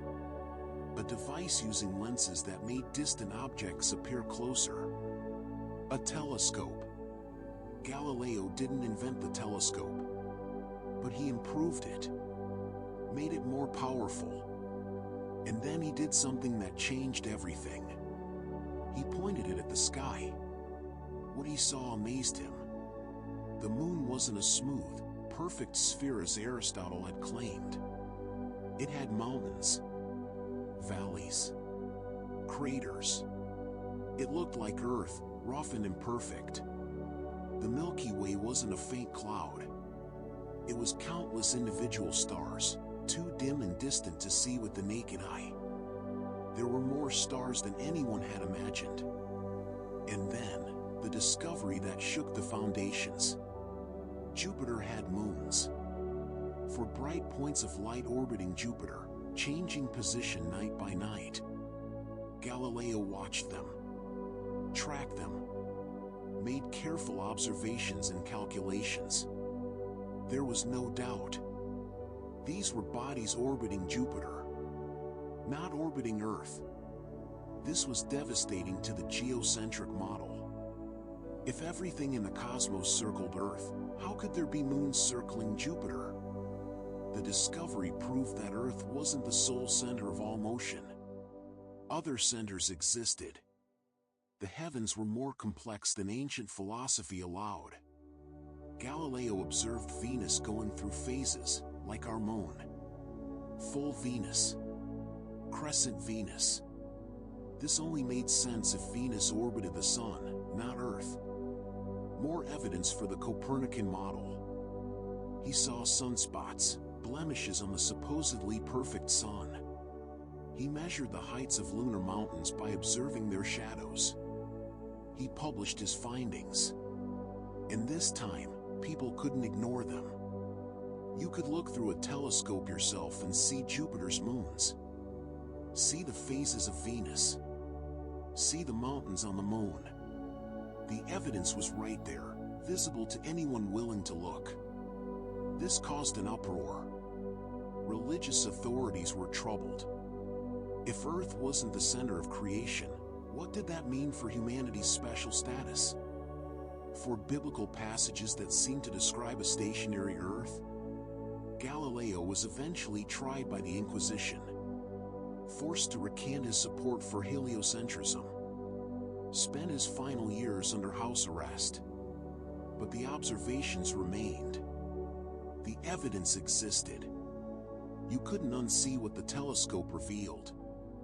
The process had begun. Reality was being rewritten. Around the same time, another instrument was revealing another hidden world. The microscope.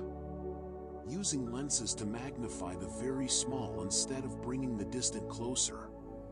And what people saw through microscopes was equally astonishing. Antony van Leeuwenhoek, a Dutch tradesman with extraordinary skill at grinding lenses, created microscopes of unprecedented power. And he looked at everything. Drops of pond water, scrapings from his teeth, plant tissues, insects, and he saw life. Tiny creatures swimming in water, bacteria, protozoa, a world of organisms invisible to the naked eye. A microscopic realm no one had known existed. Robert Hooke, in England, examined plant tissues and saw tiny chambers.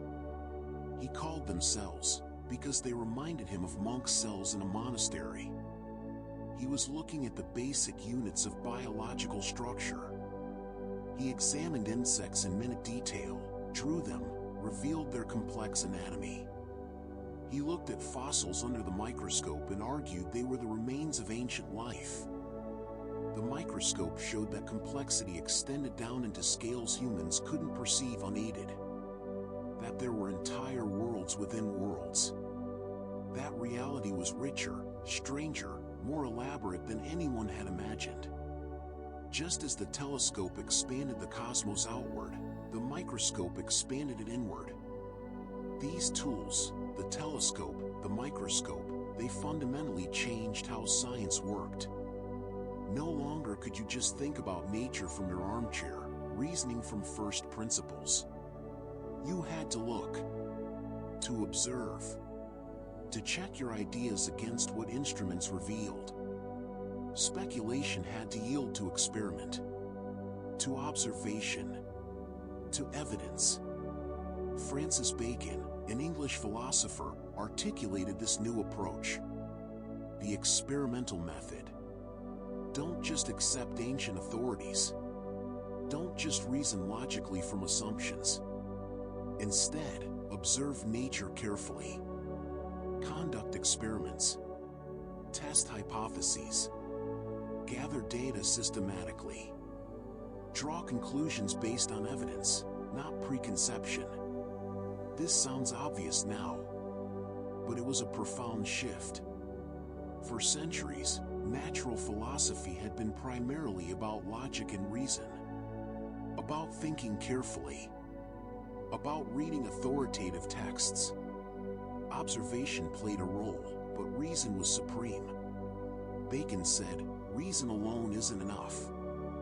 Nature must be interrogated, forced to reveal her secrets through careful, systematic experimentation." And the experiments began.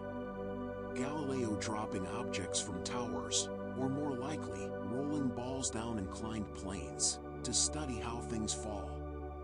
Showing that heavy and light objects fall at the same rate, contradicting Aristotle's claim that heavier objects fall faster. William Harvey dissecting animals to trace the circulation of blood, overturning ancient ideas about how the body worked. Robert Boyle experimenting with air pumps, studying the properties of gases, showing that air has weight and exerts pressure. These weren't casual observations. They were systematic investigations. Controlled experiments where variables were isolated and measured. The results were quantified when possible. Mathematics began to describe nature in new ways. And here we come to perhaps the most important figure of all. Isaac Newton. Born in 1642, the year Galileo died, Newton brought together all the threads of the scientific revolution. Astronomy, mathematics, mechanics, optics. He wove them into a unified framework more powerful than anything that had come before. Newton's great work, the Principia Mathematica, published in 1687, laid out the laws of motion and the law of universal gravitation. Mathematics became the language of physics. F equals ma. Force equals mass times acceleration. The force of gravity between two objects equals the gravitational constant times their masses divided by the square of the distance between them. These weren't just descriptions. They were precise mathematical relationships. You could calculate. You could predict. If you knew the positions and velocities of planets now, you could calculate where they'd be in a year, in 10 years, in a century. The calculations matched observations with stunning accuracy. Newton showed that the same force that makes an apple fall from a tree keeps the moon in orbit around Earth. That the same laws of motion that govern a rolling ball govern the movements of planets. That heaven and earth obeyed the same rules. There was no fundamental distinction between celestial and terrestrial physics. One set of laws governed everything. This was the mechanistic worldview crystallizing. The universe as a great machine, operating according to mathematical laws. Laws that were universal, unchanging, discoverable through observation and reason. If you knew the laws and the initial conditions, you could predict the future. Everything was, in principle, calculable. This raised philosophical questions. If the universe is a machine, is there room for free will? For divine intervention? For anything beyond mechanical causation? These debates would continue for centuries. But the power of the mechanistic approach to explain and predict natural phenomena was undeniable. Science was also becoming social, organized, institutional in new ways. Scientific societies formed. The Royal Society in London, the Académie des Sciences in Paris. Groups of natural philosophers meeting regularly, discussing experiments, sharing observations, critiquing each other's work. And they began publishing. Scientific journals appeared. The Philosophical Transactions of the Royal Society, starting in 1665, the oldest continuously published scientific journal. Researchers could publish their findings, make them available to others, establish priority for discoveries, build on each other's work. This changed everything about how scientific knowledge developed. Before journals, you'd write a letter to colleagues, maybe publish a book, but information spread slowly. It was hard to know what others were working on, easy for discoveries to be lost or forgotten. Journals created a public record, a growing archive of scientific knowledge that anyone could access. And with publication came a new requirement: reproducibility. If you published an experiment, other scientists should be able to repeat it, get the same results, verify your claims. Your work had to include enough detail that others could replicate it. This became a fundamental principle. Scientific claims had to be reproducible, checkable.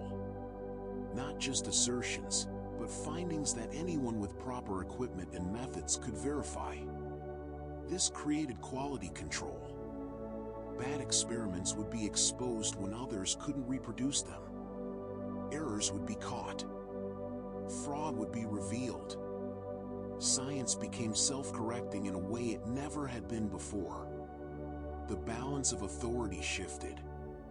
For centuries, when there was a question about nature, you consulted Aristotle, or Galen, or other ancient authorities.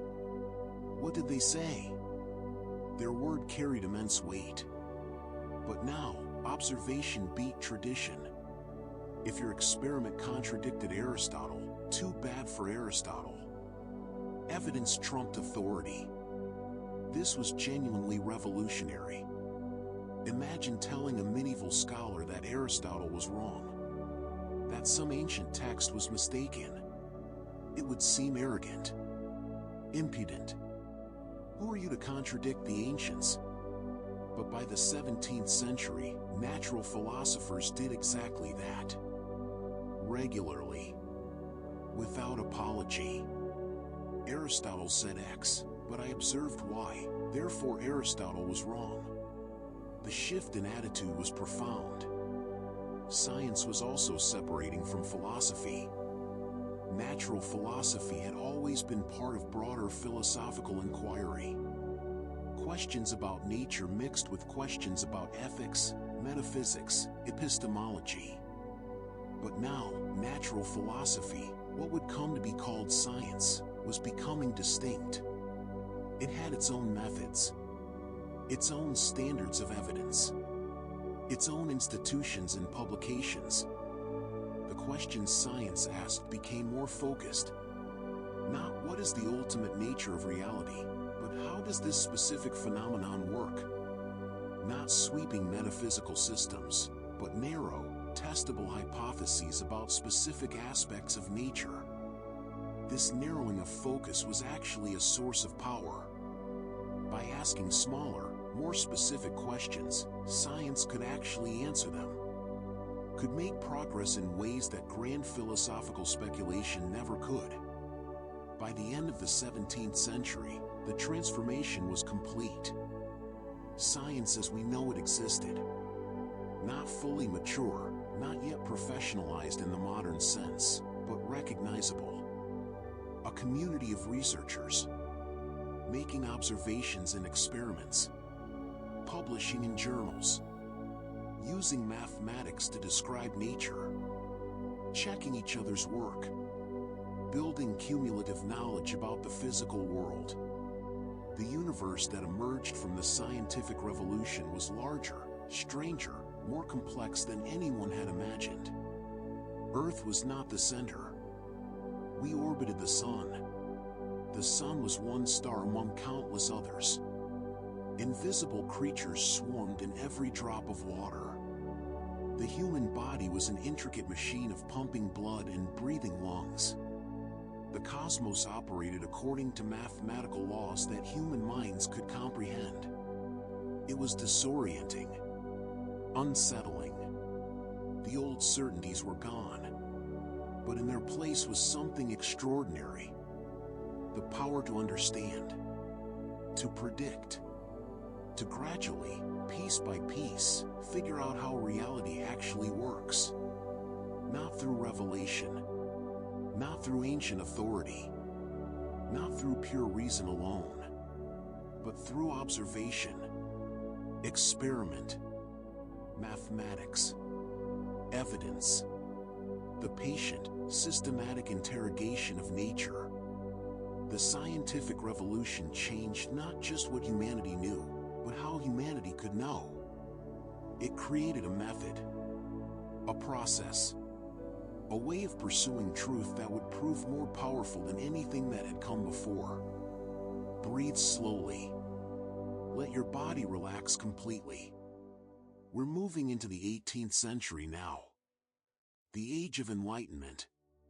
A time when reason and observation were celebrated. When measuring became almost an obsession. When scientists, yes, we can start calling them scientists now, though the word itself wouldn't be coined until the 1830s, when scientists began to believe that everything could be measured, should be measured. That precision itself was the path to understanding. Welcome to an age when measurement defined truth. Let's begin with something simple. Something you might have in your home right now. A thermometer. We take thermometers for granted. A quick glance tells us the temperature. Numbers. Precise.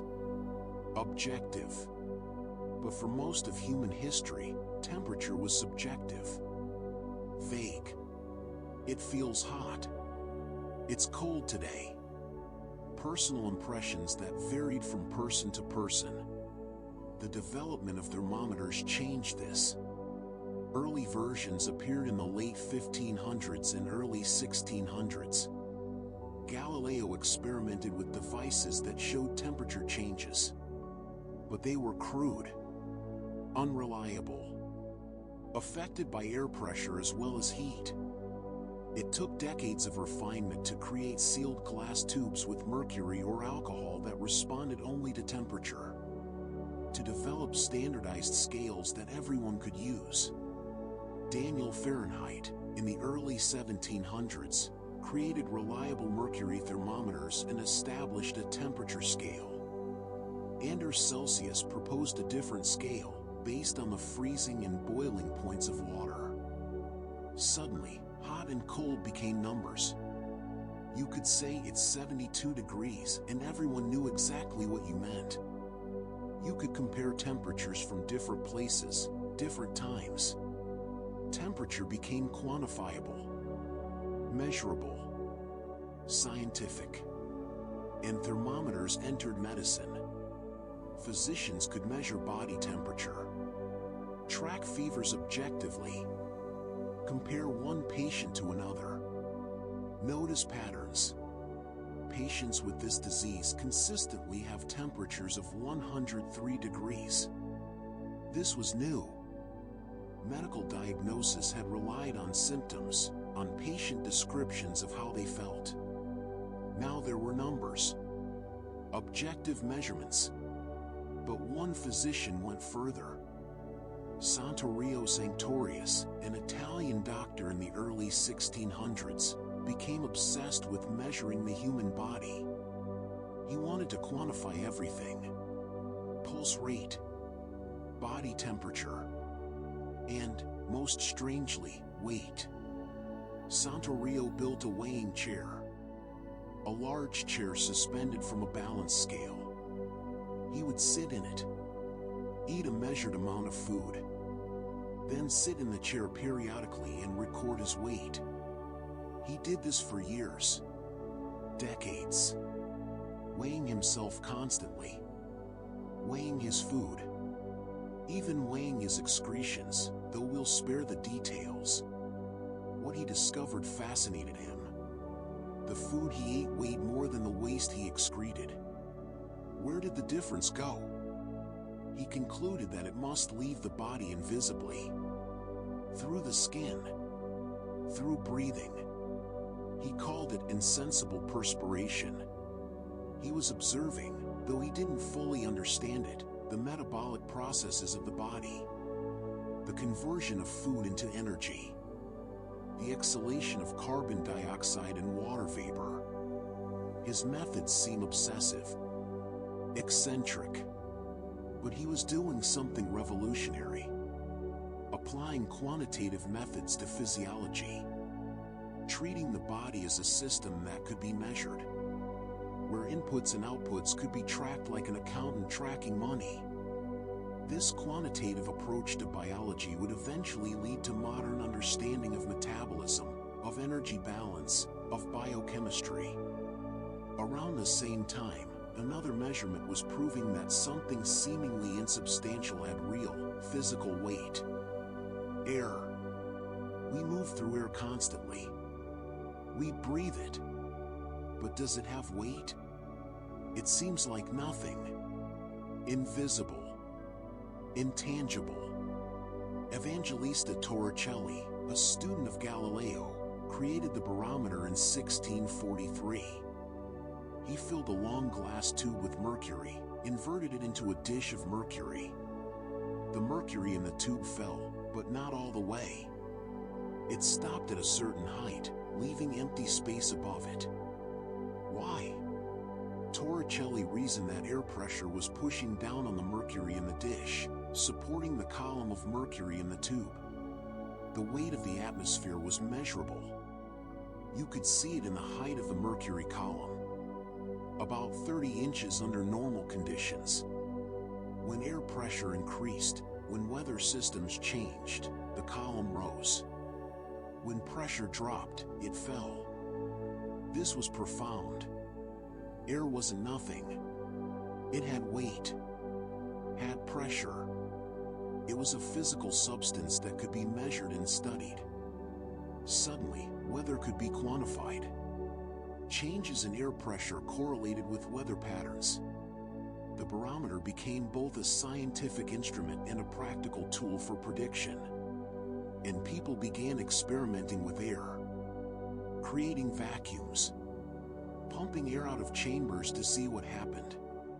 Robert Boyle, in England, built air pumps, showed that sound didn't travel in a vacuum, that flames went out without air, that animals couldn't survive without it. He formulated Boyle's law, that the pressure and volume of a gas are inversely related. More quantification, more mathematical relationships describing nature.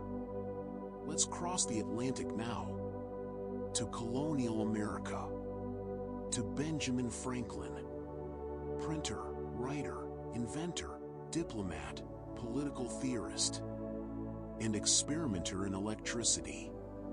Electricity was mysterious in Franklin's time, known for centuries as a strange phenomenon. Rub certain materials together and they attract small objects, generate sparks. But what was it? How did it work? Franklin experimented systematically. He proposed that electricity was a single fluid that could accumulate or be depleted. Objects with excess fluid were positive. Objects with deficit were negative. This turned out to be backwards. Electrons carry negative charge and move in the opposite direction, Franklin thought, but his conceptual framework was useful. It allowed predictions, experiments. His most famous experiment, flying a kite in a thunderstorm to prove that lightning was electrical, was brilliantly conceived and incredibly dangerous. He was lucky not to be killed, but it demonstrated something important. That electricity wasn't just a laboratory curiosity.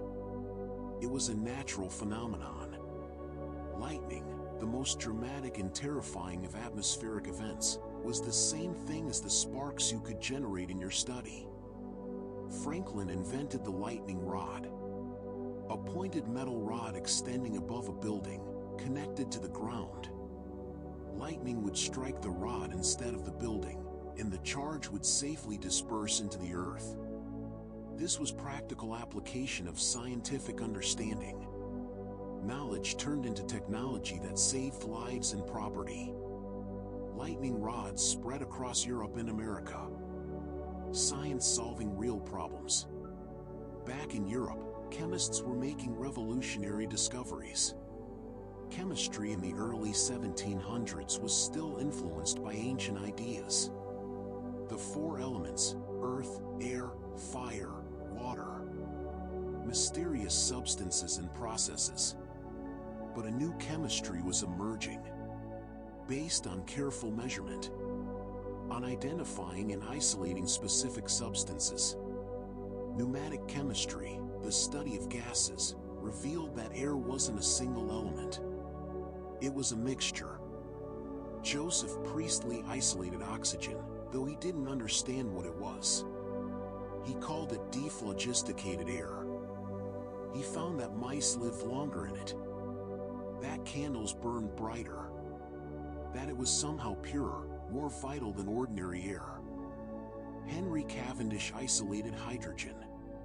Again, not understanding its true nature, but recognizing it as a distinct substance with unique properties. Incredibly flammable. Lighter than any other gas. Carl Scheele identified nitrogen, chlorine, and other elements. The diversity of chemical substances was becoming clear. And then came Antoine Lavoisier, a French nobleman and chemist who brought rigorous quantitative methods to chemistry. Lavoisier's great insight was the law of conservation of mass. In any chemical reaction, matter is neither created nor destroyed. It only changes form. The total mass of reactants equals the total mass of products. This seems obvious now, but it required proof. Lavoisier conducted experiments of unprecedented precision. He weighed everything, carefully sealed vessels so nothing could escape, weighed the reactants before a chemical reaction, weighed the products after, showed that the mass remained constant. This was the chemical revolution. Lavoisier overturned the old theory of phlogiston, a supposed substance released during combustion. He showed that burning was actually combination with oxygen. He created a new nomenclature for chemistry. Systematic names based on composition. He wrote the first modern chemistry textbook. He transformed chemistry from a qualitative art to a quantitative science. Tragically, Lavoisier was guillotined during the French Revolution. The Revolutionary Tribunal didn't care about his scientific achievements. The Republic has no need of scientists, the judge supposedly said. A brilliant mind extinguished for political reasons. A reminder that science, however universal its truths, exists in a political and social context. But Lavoisier's methods survived. Chemistry became obsessed with measurement, with weighing, with determining exact compositions, with balancing equations where every atom was accounted for. This quantitative rigor made chemistry predictive, powerful, practical. In Italy, Alessandro Volta was working on electricity from a different angle. He'd heard about Luigi Galvani's experiments. Galvani had noticed that dissected frog legs twitched when touched with metal instruments. He thought he'd discovered animal electricity, a special life force. Volta disagreed. He thought the electricity came from the interaction of different metals, not from the animal tissue. To prove it, he built a device. Alternating discs of zinc and copper, separated by paper soaked in salt water. Stacked them up, and found that he could draw a steady current of electricity from the stack. The voltaic pile. The first battery. A source of continuous electrical current, not just momentary sparks. This was revolutionary. Now you could study electricity systematically. Run sustained experiments. Later scientists would use batteries to discover electromagnetism, to electrolyze compounds, to power telegraphs and countless other devices. Volta had created a tool, and tools enable science. The battery would become as important to electrical science as the telescope had been to astronomy. Science was also becoming more visual, more pedagogical. Auroras, mechanical models of the solar system, became popular. Beautiful brass and wood constructions where you turned a crank and watched planets orbit the sun in correct relative speeds and positions. You could see eclipses happen, watch the phases of Venus, understand celestial mechanics through a physical model. These weren't research instruments. They were teaching tools. But they reflected something important. Science was becoming something that could be demonstrated, shown, made tangible. You didn't just read about planetary motion in a book. You could watch a model, see it with your own eyes. This made scientific knowledge more accessible, more convincing. Models and demonstrations became popular entertainment. Lecturers traveled giving public science demonstrations. Electrical experiments with sparks and shocks. Chemical reactions with colorful precipitates and dramatic combustions. Optical illusions and magnified specimens. Science was entering popular culture, becoming part of Enlightenment intellectual life. But serious science was moving into a new space: the laboratory. Before the 18th century, much scientific work was done wherever. In your home, in public spaces. But increasingly, dedicated laboratories were established. Spaces specifically designed for experimentation, with specialized equipment, with controlled conditions, with facilities for precise measurement. Lavoisier had a magnificent laboratory. Balance is sensitive enough to detect tiny changes in mass. Glassware designed for specific purposes. Controlled heating equipment. Space for assistants to help with complex experiments. The laboratory became the natural habitat of the experimental scientist. And in these laboratories, everything was measured. Temperature, pressure, mass, volume, time.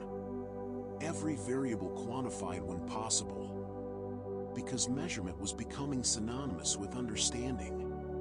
If you couldn't measure something, could you really say you understood it? If you couldn't express it mathematically, was it truly scientific?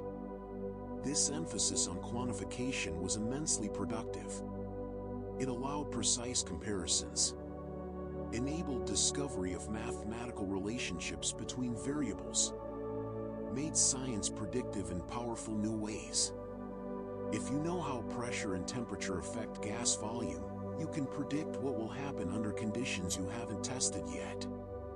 But it also narrowed the scope of science. Questions that couldn't be quantified easily, questions about subjective experience, about quality rather than quantity, about meaning and purpose, these tended to be pushed out of science, relegated to philosophy or theology or art. Science became, increasingly, the study of what could be measured. Lord Kelvin, a 19th century physicist, would later express this attitude perfectly: if you cannot measure it, you cannot improve it. Or more extremely, when you can measure what you are speaking about and express it in numbers, you know something about it. When you cannot express it in numbers, your knowledge is of a meager and unsatisfactory kind. This quantitative ideal shaped all of modern science. Physics became mathematical. Chemistry became quantitative. Even biology, which seemed inherently qualitative, began to be measured. Counting species, measuring growth rates, timing developmental processes. The Enlightenment belief was that nature was ultimately comprehensible, that everything operated according to rational principles, that human reason, armed with careful observation and precise measurement, could understand anything. There was optimism. confidence. A sense that mystery was just temporary ignorance. That with enough measurement, enough experimentation, enough mathematical analysis, all would be revealed. Was this belief justified? Partly. Science has explained vast amounts, but mysteries remain. Some questions may be inherently beyond scientific method, and the confidence of the Enlightenment would be shaken in later centuries by discoveries of fundamental limits, of uncertainty principles and incompleteness theorems. But in the 18th century, the path forward seemed clear. Measure everything. Quantify all phenomena. Express nature in mathematical laws. Build knowledge systematically, experiment by experiment, measurement by measurement. And it worked. Chemistry made enormous strides. Physics grew more mathematical and predictive. Understanding of electricity and magnetism deepened. Biology began to be systematized. Medicine became more scientific, more effective, more based on evidence than tradition. The Age of Enlightenment science gave us the ideal of precision, the belief that truth emerges from careful measurement, that numbers don't lie, that objectivity comes from quantification. These ideas still shape science today. Breathe deeply. Release the day. Let yourself drift. Tonight we arrive at the 19th century, an age of transformation unlike anything that came before, when science stopped being merely a way to understand nature and became an engine of change, when discoveries translated almost immediately into technologies, when the pace of progress accelerated, when everything, industry, society, our very understanding of humanity's place in nature, was reshaped by scientific ideas. Welcome to the century when science and society became inseparably entangled. Let's begin with steam. The hiss of steam engines, the rhythm of pistons, the clatter of machinery. The Industrial Revolution was underway, transforming Britain first, then spreading across Europe and America. Factories rising, cities growing, an economic transformation that would change human civilization forever. And at the heart of it, a scientific question. How do heat engines work? Why does burning coal and boiling water produce motion? Can we make engines more efficient? These weren't idle curiosities. They were questions worth fortunes. Better engines meant more power, more production, more profit. Engineers built engines through trial and error, tinkering, incremental improvements. But they lacked deep understanding. They didn't know why some designs worked better than others. They couldn't predict performance. They needed science. And science responded. Sadi Carnot, a French military engineer, analyzed heat engines theoretically. In 1824, he published a treatise on the motive power of heat. He asked, what's the maximum possible efficiency of a heat engine? Is there a theoretical limit? Carnot showed that there was. That efficiency depended on the temperature difference between the hot source and cold sink. That even a perfect engine, with no friction or waste, couldn't convert all heat into work. Some heat must always be discarded. This was a fundamental limit. A law of nature, not an engineering constraint. This was the beginning of thermodynamics, the science of heat and energy. Over the following decades, scientists formalized the laws of thermodynamics. The first law, energy is conserved. You can't create or destroy it, only transform it from one form to another. The second law, entropy always increases. Heat flows from hot to cold, never the reverse without external work. Order tends toward disorder. You can't build a perpetual motion machine. these weren't just abstract principles. They were practical constraints on technology. They told engineers what was possible and what wasn't. They guided the design of engines, refrigerators, power plants. Science was becoming indispensable to industry. The relationship worked both ways. Industry drove scientific demand. Companies needed chemists to develop new materials, metallurgists to improve steel, physicists to understand electricity, engineers to design structures. Scientific expertise became valuable, marketable. Scientists could find employment outside universities, could work on practical problems, could see their knowledge applied immediately. This changed the nature of science. It became more applied, more focused on problems that mattered to industry. Not entirely, pure research continued, but the balance shifted. Science and technology, which had been somewhat separate, began to merge, to inform each other continuously. While industry was transforming the landscape, another revolution was brewing in biology. Questions about the history of life, about where species came from, about how long Earth had existed. For centuries, the dominant view in Christian Europe was that Earth was young, thousands of years old, not millions. That species were created individually by God and hadn't changed since creation. That the world was essentially static, stable, unchanging except for slow decay since the fall. But evidence was accumulating that this couldn't be right.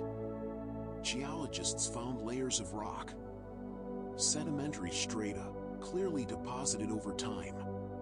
Some layers contained fossils of sea creatures, even though they were now high in mountains.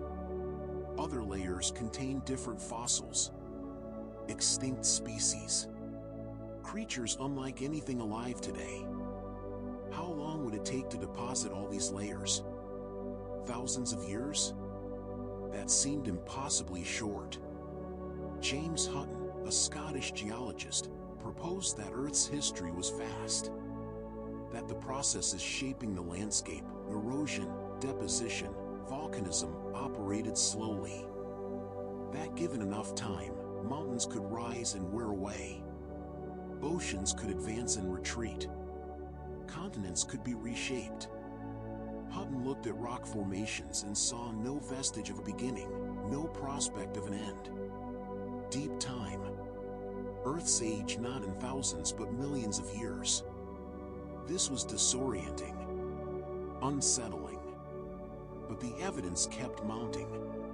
Charles Lyell expanded on Hutton's work. His Principles of Geology, published in the 1830s, argued that the same processes we observe today, rainfall, rivers, volcanoes, earthquakes, have been operating throughout Earth's history. That the present is the key to the past. No need to invoke catastrophes or supernatural events. Just slow, steady processes working over immense time. Lyell's work established geology as a historical science, one that could reconstruct Earth's past by reading the rock record. That could determine the sequence of events. That could estimate, however roughly, how long ago things happened. And this geological timescale created space for a biological idea: evolution.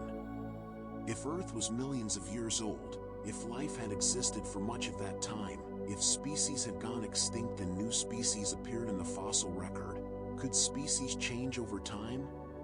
Charles Darwin thought they could. Must, in fact. Darwin had sailed around the world on the HMS Beagle in the 1830s. Observed plants and animals on different continents. Noted how species varied from place to place. How island species resembled but differed from mainland species. How fossils from South America resembled but weren't identical to living South American species. He read Lyell's geology. Understood that Earth was ancient. that there had been time for enormous change. And he developed a theory: natural selection. Species produce more offspring than can survive. Individuals vary. Those with variations better suited to their environment tend to survive and reproduce more.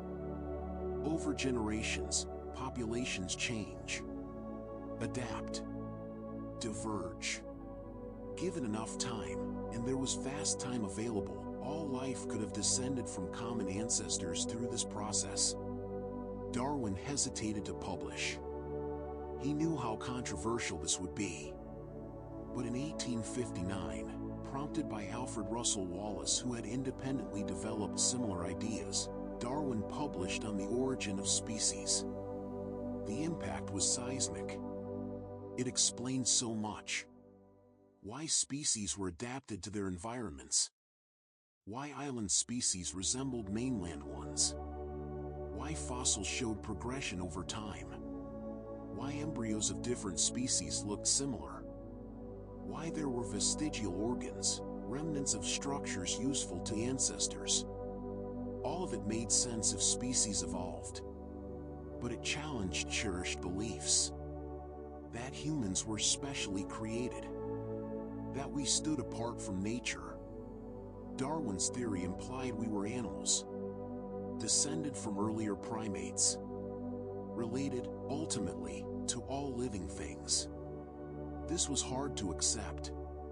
Some found it liberating. Others found it degrading, offensive, blasphemous. The controversy raged. Still rages, in some quarters, though the scientific evidence for evolution has become overwhelming. But in the 19th century, it was new. Shocking. Revolutionary. Evolution and deep time transformed biology. Made it historical. Made it about processes playing out over vast timescales. Connected geology, paleontology, anatomy, embryology into a coherent framework. Biology became a mature science, with unifying principles as powerful as the laws of physics. Science itself was changing institutionally. For centuries, scientists, natural philosophers, had often been amateurs. Wealthy individuals pursuing knowledge as a hobby. Clergymen with free time. Physicians with curious minds. But in the 19th century, science professionalized. Universities expanded. Created positions specifically for research and teaching in science. A young person could now aspire to be a professional scientist, to make a career of research. This hadn't really been possible before. The first research universities, particularly in Germany, became models. Places where advanced students didn't just learn existing knowledge but conducted original research. Where professors were expected to publish, to make discoveries, to advance their fields.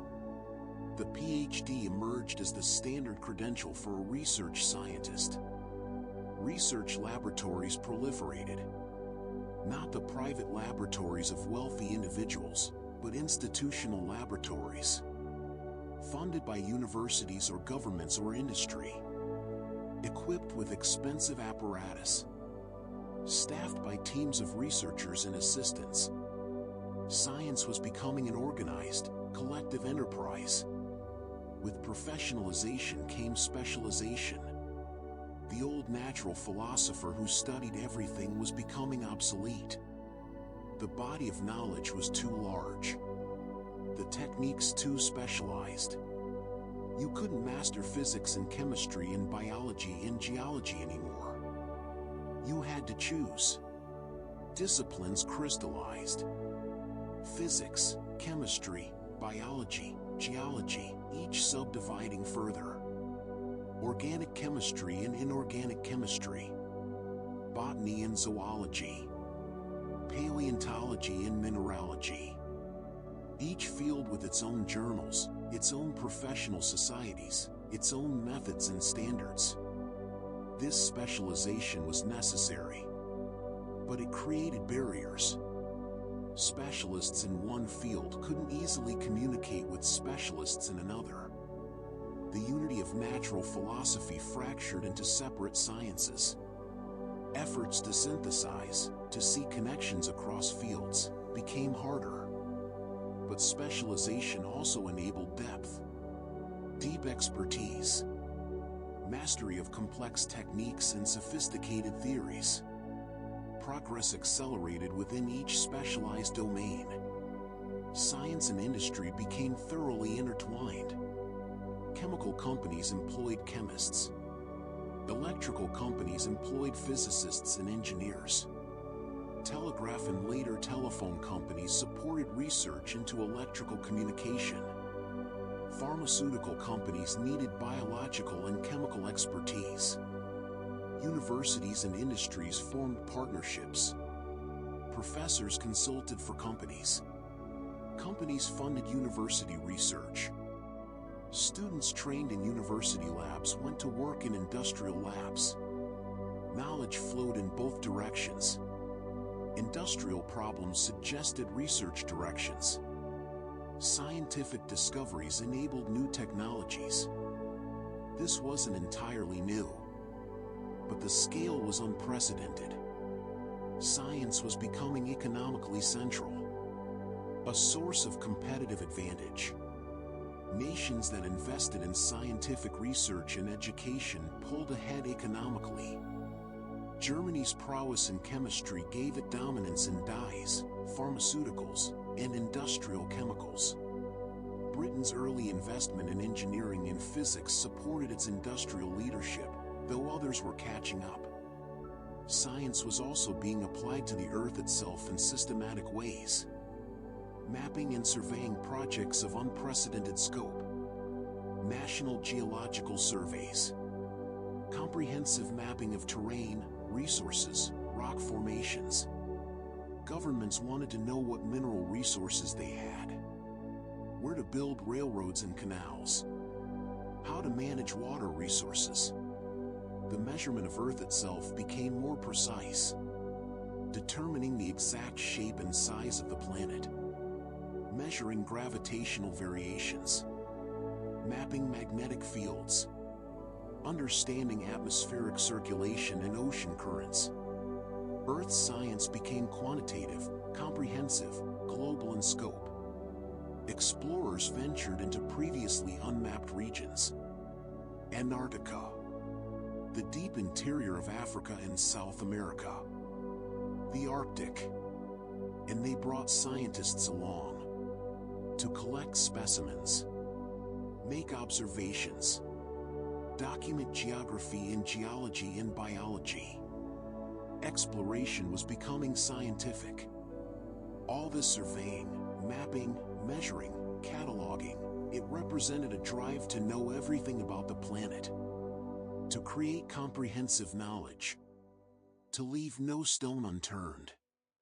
The 19th century confidence in progress, in the power of science to illuminate all, was at its height. And knowledge was becoming economic power. Nations and companies that knew more could do more. Scientific research led to patents, to new products, to industrial processes, to medical treatments, to agricultural improvements.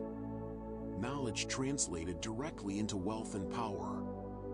This created a positive feedback loop. Wealth enabled more research. Research produced more knowledge.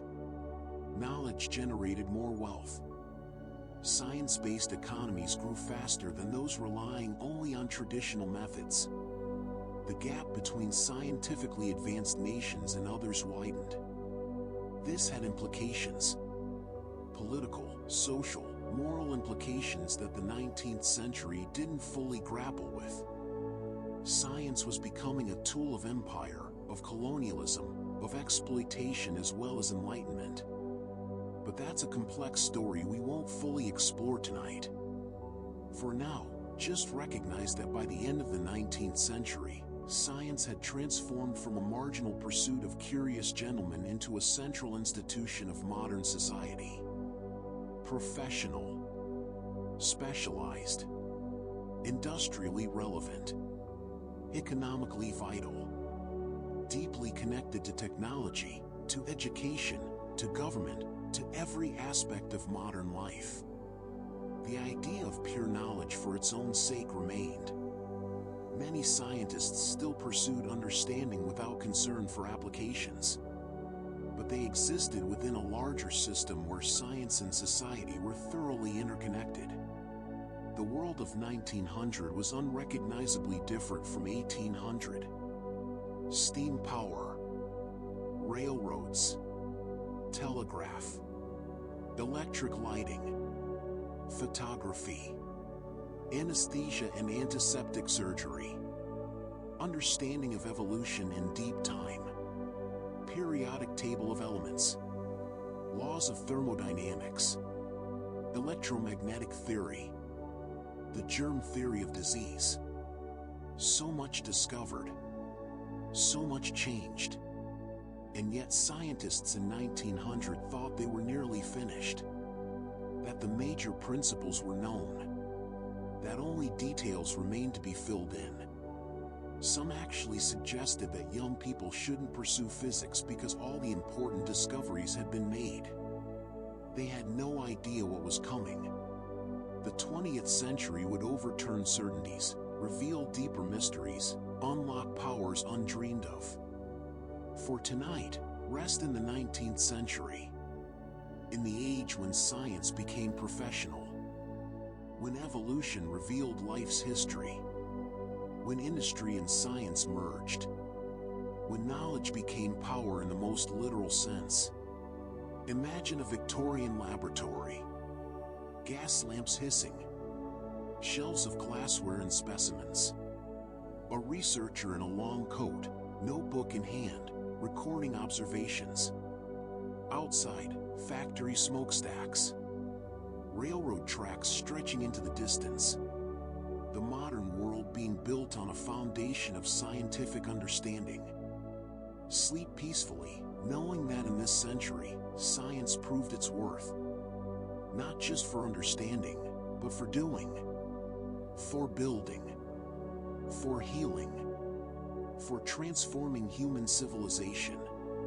Dream of steam engines and fossils, of deep time and thermodynamics, of a world accelerating into modernity on rails of iron and ideas of discovery. Let yourself settle. Release all tension. We've arrived at the final part of our journey. The 20th century and beyond. The age we inherit. When science reached heights of understanding and power that earlier generations couldn't have imagined. When it split atoms and decoded life.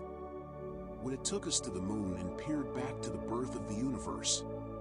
But also when science confronted its own limitations, its responsibilities, its role in a complex and often troubled world.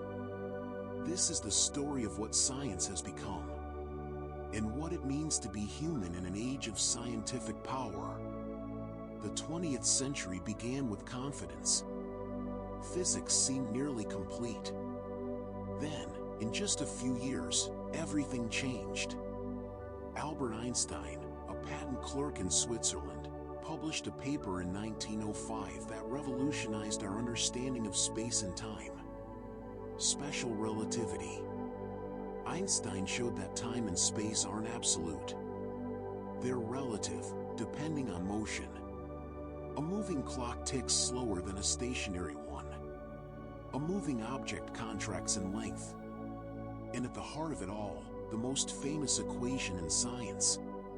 E equals mc squared. Energy equals mass times the speed of light squared. Mass and energy are equivalent. Interconvertible. Matter is frozen energy. Energy can become matter. This wasn't just theory. It was testable, verifiable, and every test confirmed it. Time dilation has been measured. The mass energy equivalence powers the sun, and tragically, atomic weapons. 10 years later, Einstein extended his theory. General relativity. Gravity isn't a force, as Newton thought. It's the curvature of space-time itself. Mass warps the fabric of space and time. Objects move along the curves, like marbles rolling on a stretched rubber sheet. This predicted that light should bend near massive objects. That time runs slower in strong gravitational fields. That the universe itself might be expanding or contracting. All of this was confirmed. Light bending around the sun during an eclipse. Time dilation near Earth verified by atomic clocks.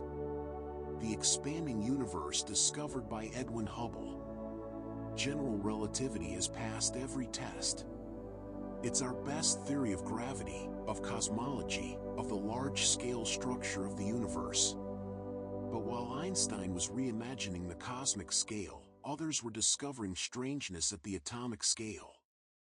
Quantum mechanics. The physics of the very small. And it was bizarre. Profoundly counterintuitive. Light behaves like both a wave and a particle. Electrons exist in probability clouds, not definite positions. You can't know both position and momentum precisely. Heisenberg's uncertainty principle. Particles can be entangled, mysteriously connected across any distance. The act of observation affects what's observed. Reality at the quantum level is fundamentally probabilistic, not deterministic. Einstein hated this. God does not play dice, he famously objected. But the experiments were clear. Quantum mechanics worked. It predicted atomic spectra perfectly. Explained chemical bonding. Enabled transistors, lasers, computer chips. It's the foundation of modern electronics, of the digital age. Together, relativity and quantum mechanics shattered classical physics. Showed that common sense, based on everyday experience, fails at extreme scales. The universe is stranger than we imagined. More subtle. More mysterious. Biology underwent its own revolution. For decades after Darwin, evolution was accepted, but the mechanism of inheritance was unclear. How were traits passed from parent to offspring? Gregor Mendel's work on pea plants, showing that traits were inherited in discrete units, was rediscovered in 1900. Genetics was born. Over the following decades, scientists identified chromosomes as carriers of heredity. Discovered that DNA was the genetic material.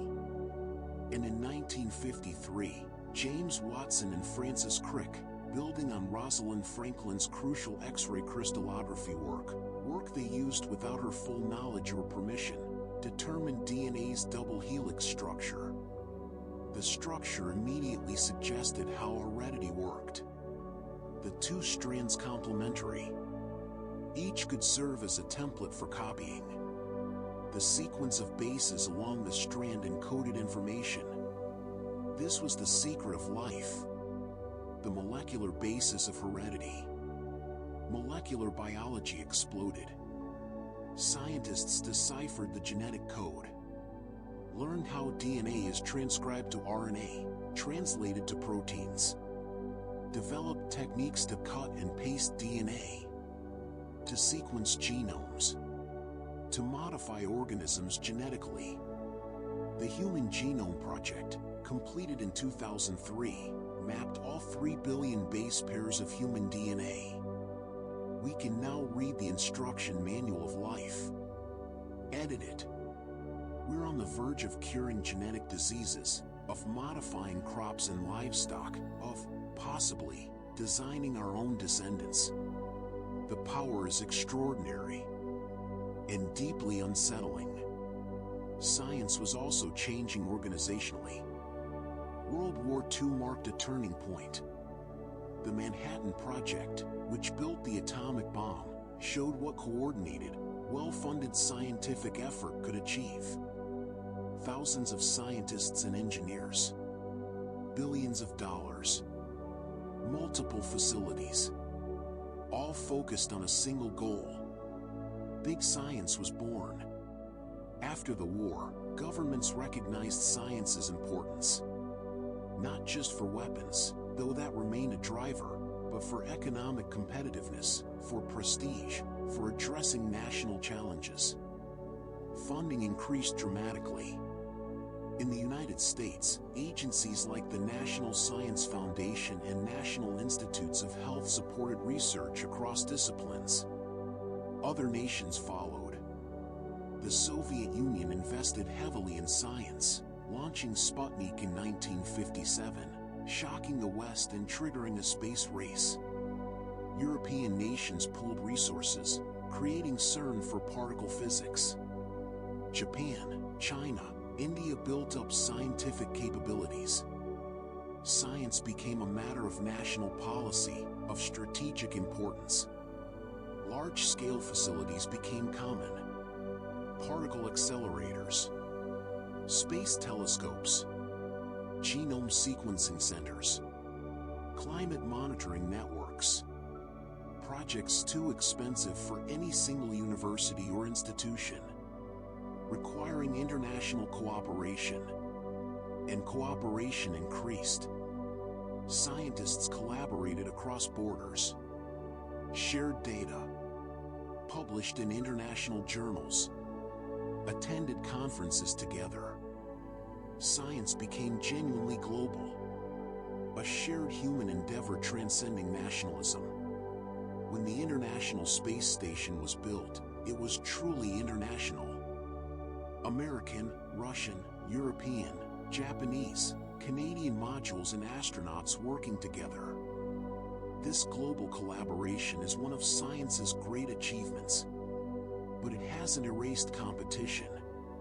Scientists still race for discoveries, for priority, for Nobel Prizes. Nations still compete for scientific leadership. The ideal of open collaboration sometimes conflicts with national security concerns, with commercial interests, with academic prestige. Science's relationship with warfare is deeply troubling. The atomic bomb, chemical weapons, biological warfare research, technologies designed to kill efficiently. Many scientists have worked on military projects, sometimes willingly, sometimes reluctantly, sometimes unaware of how their work would be used. After Hiroshima and Nagasaki, many physicists were haunted. Robert Oppenheimer, who led the Manhattan Project, quoted the Bhagavad Gita, "Now I am become death, the destroyer of worlds." He and others worked for arms control, for international oversight of atomic energy. But the genie couldn't be put back in the bottle. The Cold War drove scientific funding but also distorted priorities. Resources flowed to projects with military applications. Scientists became entangled in political and ethical dilemmas. Should you work on weapons? Can you justify it if your nation's security depends on it? Where's the line between defensive research and creating tools of mass destruction? These questions remain urgent. Drones, cyber weapons, autonomous systems, gain-of-function research on pathogens. Science continually creates new capabilities that could be used for harm. Scientists can't avoid responsibility for how their work is used. For most of history, science was dominated by men. Almost exclusively. Women were excluded from universities, from scientific societies, from laboratories. Their contributions were ignored, minimized, or attributed to male colleagues. But women did science anyway, often without recognition. Marie Curie won 2 Nobel Prizes, for physics and chemistry, but faced discrimination throughout her career. Rosalind Franklin's crucial contributions to discovering DNA's structure weren't fully acknowledged in her lifetime. Lise Meitner did the theoretical work explaining nuclear fission but was excluded from the Nobel Prize. Countless others worked in obscurity. The same is true for scientists from colonized nations, for people of color in Western countries, for those outside elite institutions. Their contributions were systematically undervalued or erased. Only recently has this begun to change. Women are now half of biology PhDs in many countries, though still underrepresented in physics and mathematics. People of color are gaining access, though barriers remain. The history of science is being rewritten to acknowledge contributions that were ignored. But science's complicity in empire and oppression must be acknowledged too. Scientific racism provided pseudoscientific justification for slavery and colonialism. Eugenics movements sought to improve humanity through selective breeding and forced sterilization. Medical experiments were conducted on enslaved people, on colonized populations, on prisoners, without consent. Anthropology and natural history often served colonial aims. Collecting specimens and knowledge from colonized lands, extracting resources, treating indigenous peoples as objects of study rather than holders of their own knowledge systems. Science claimed to be objective, universal, neutral. But it was practiced by people embedded in societies with power structures, prejudices, imperial ambitions. Science was used to justify and enable exploitation even as it advanced understanding. Confronting this history is uncomfortable, but necessary. Science must reckon with its past to build a more just future. The 20th century also brought new ways of thinking about nature. Ecology emerged as a discipline. The study of relationships, of ecosystems as interconnected wholes. Not just individual species but communities. Food webs. Energy flows. Nutrient cycles. Everything connected. This system's thinking revealed fragility. That disrupting one part of an ecosystem could cascade through the whole. That species could go extinct. That human activity was reshaping the planet in dangerous ways. Rachel Carson's Silent Spring in 1962 warned about pesticide damage to ecosystems. The environmental movement was born. Scientists documented acid rain, ozone depletion, deforestation, pollution, climate change. The evidence became overwhelming. Humans were conducting an uncontrolled experiment on the only planet we have. Climate science in particular has shown that burning fossil fuels is warming the planet. Changing weather patterns, melting ice, raising sea levels. The scientific consensus is clear. But acting on that knowledge requires political will, economic transformation, international cooperation. Science can identify the problem and suggest solutions, but implementation is social and political. This highlights a crucial point. Science provides knowledge, understanding, but not values, not ethics, not political decisions. Science can tell you what will happen if you do something. Can't tell you whether you should. This is why ethics became central to modern science. Research ethics committees review experiments involving humans or animals. Informed consent is required. Regulations govern what research can be done, how, with what safeguards. The Nuremberg trials after World War II, prosecuting Nazi doctors for horrific experiments, led to ethical codes. The Belmont Report established principles for research with human subjects. Animal welfare laws set standards for research animals, though debates continue about what's acceptable. Genetic engineering raised new questions. Should we modify human embryos? Create new organisms? Patent life forms? Who decides? Who benefits? What are the risks? Artificial intelligence raises questions now. Who's responsible when AI systems cause harm? Should we create systems we can't fully control or understand? What happens to employment, to privacy, to warfare when AI capabilities expand? Science continually creates new ethical dilemmas. Faster than society can develop frameworks for addressing them. Scientists must engage with these questions, not retreat into claims of neutrality. Because science is a human activity, a cultural process, done by people with biases, ambitions, limitations, working in institutions with their own pressures and incentives, funded by governments or corporations with agendas, published in journals with their own standards and politics. Science aspires to objectivity, to universal truths, and it achieves remarkable success. The same laws of physics work everywhere. The same chemistry.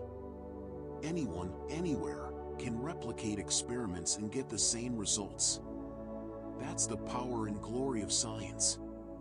But the process of science, what questions get asked, what research gets funded, whose contributions get recognized, how findings are interpreted and communicated, that's thoroughly human. Shaped by culture, by politics, by economics, by all the messy complexity of human society. Recognizing this doesn't diminish science. It makes us more aware, more careful, more humble. Science is humanity's greatest tool for understanding reality. But it's wielded by humans, with all that implies. As you drift towards sleep, consider the journey we've taken. From prehistoric observations to quantum mechanics. From cave paintings to genome sequencing. From wondering why fire burns to splitting atoms. From counting on notched bones to computing with quantum systems. Science has given us incredible understanding. Incredible power. We know more about the universe now than ever before. Can do more. Can heal diseases that once killed millions. Can communicate instantly across the planet. Can see to the edge of the observable universe and into the workings of individual cells. But with that power comes responsibility. To use knowledge wisely. To consider consequences. To include all voices. To remain humble about what we don't know. To remember that science, for all its power, can't answer every human question. Can't tell us how to live, what to value, what kind of world to build. Those are questions we must answer together. Using science's insights but also drawing on ethics, on empathy, on wisdom traditions, on our hopes for the future. Science is the best tool humanity has developed for understanding the natural world. But it's a tool. We must decide how to use it. Rest now. Let the weight of human discovery settle gently. From those first curious observers watching the stars to today's researchers probing the deepest mysteries. It's all one long conversation. One extended attempt to understand. To know. To grasp the nature of reality. You're part of that tradition. Every time you wonder why something works the way it does. Every time you test an idea, check a fact, think critically. You're participating in humanity's great ongoing investigation of existence. Sleep peacefully, knowing that the journey continues. That mysteries remain. That each answer opens new questions. That wonder never ends. Dream of relativity in DNA, of particle accelerators and space telescopes, of a species that learned to think systematically about its world and, in doing so, transformed itself and everything around it. Dream of science. Human, flawed, magnificent science. Sleep well.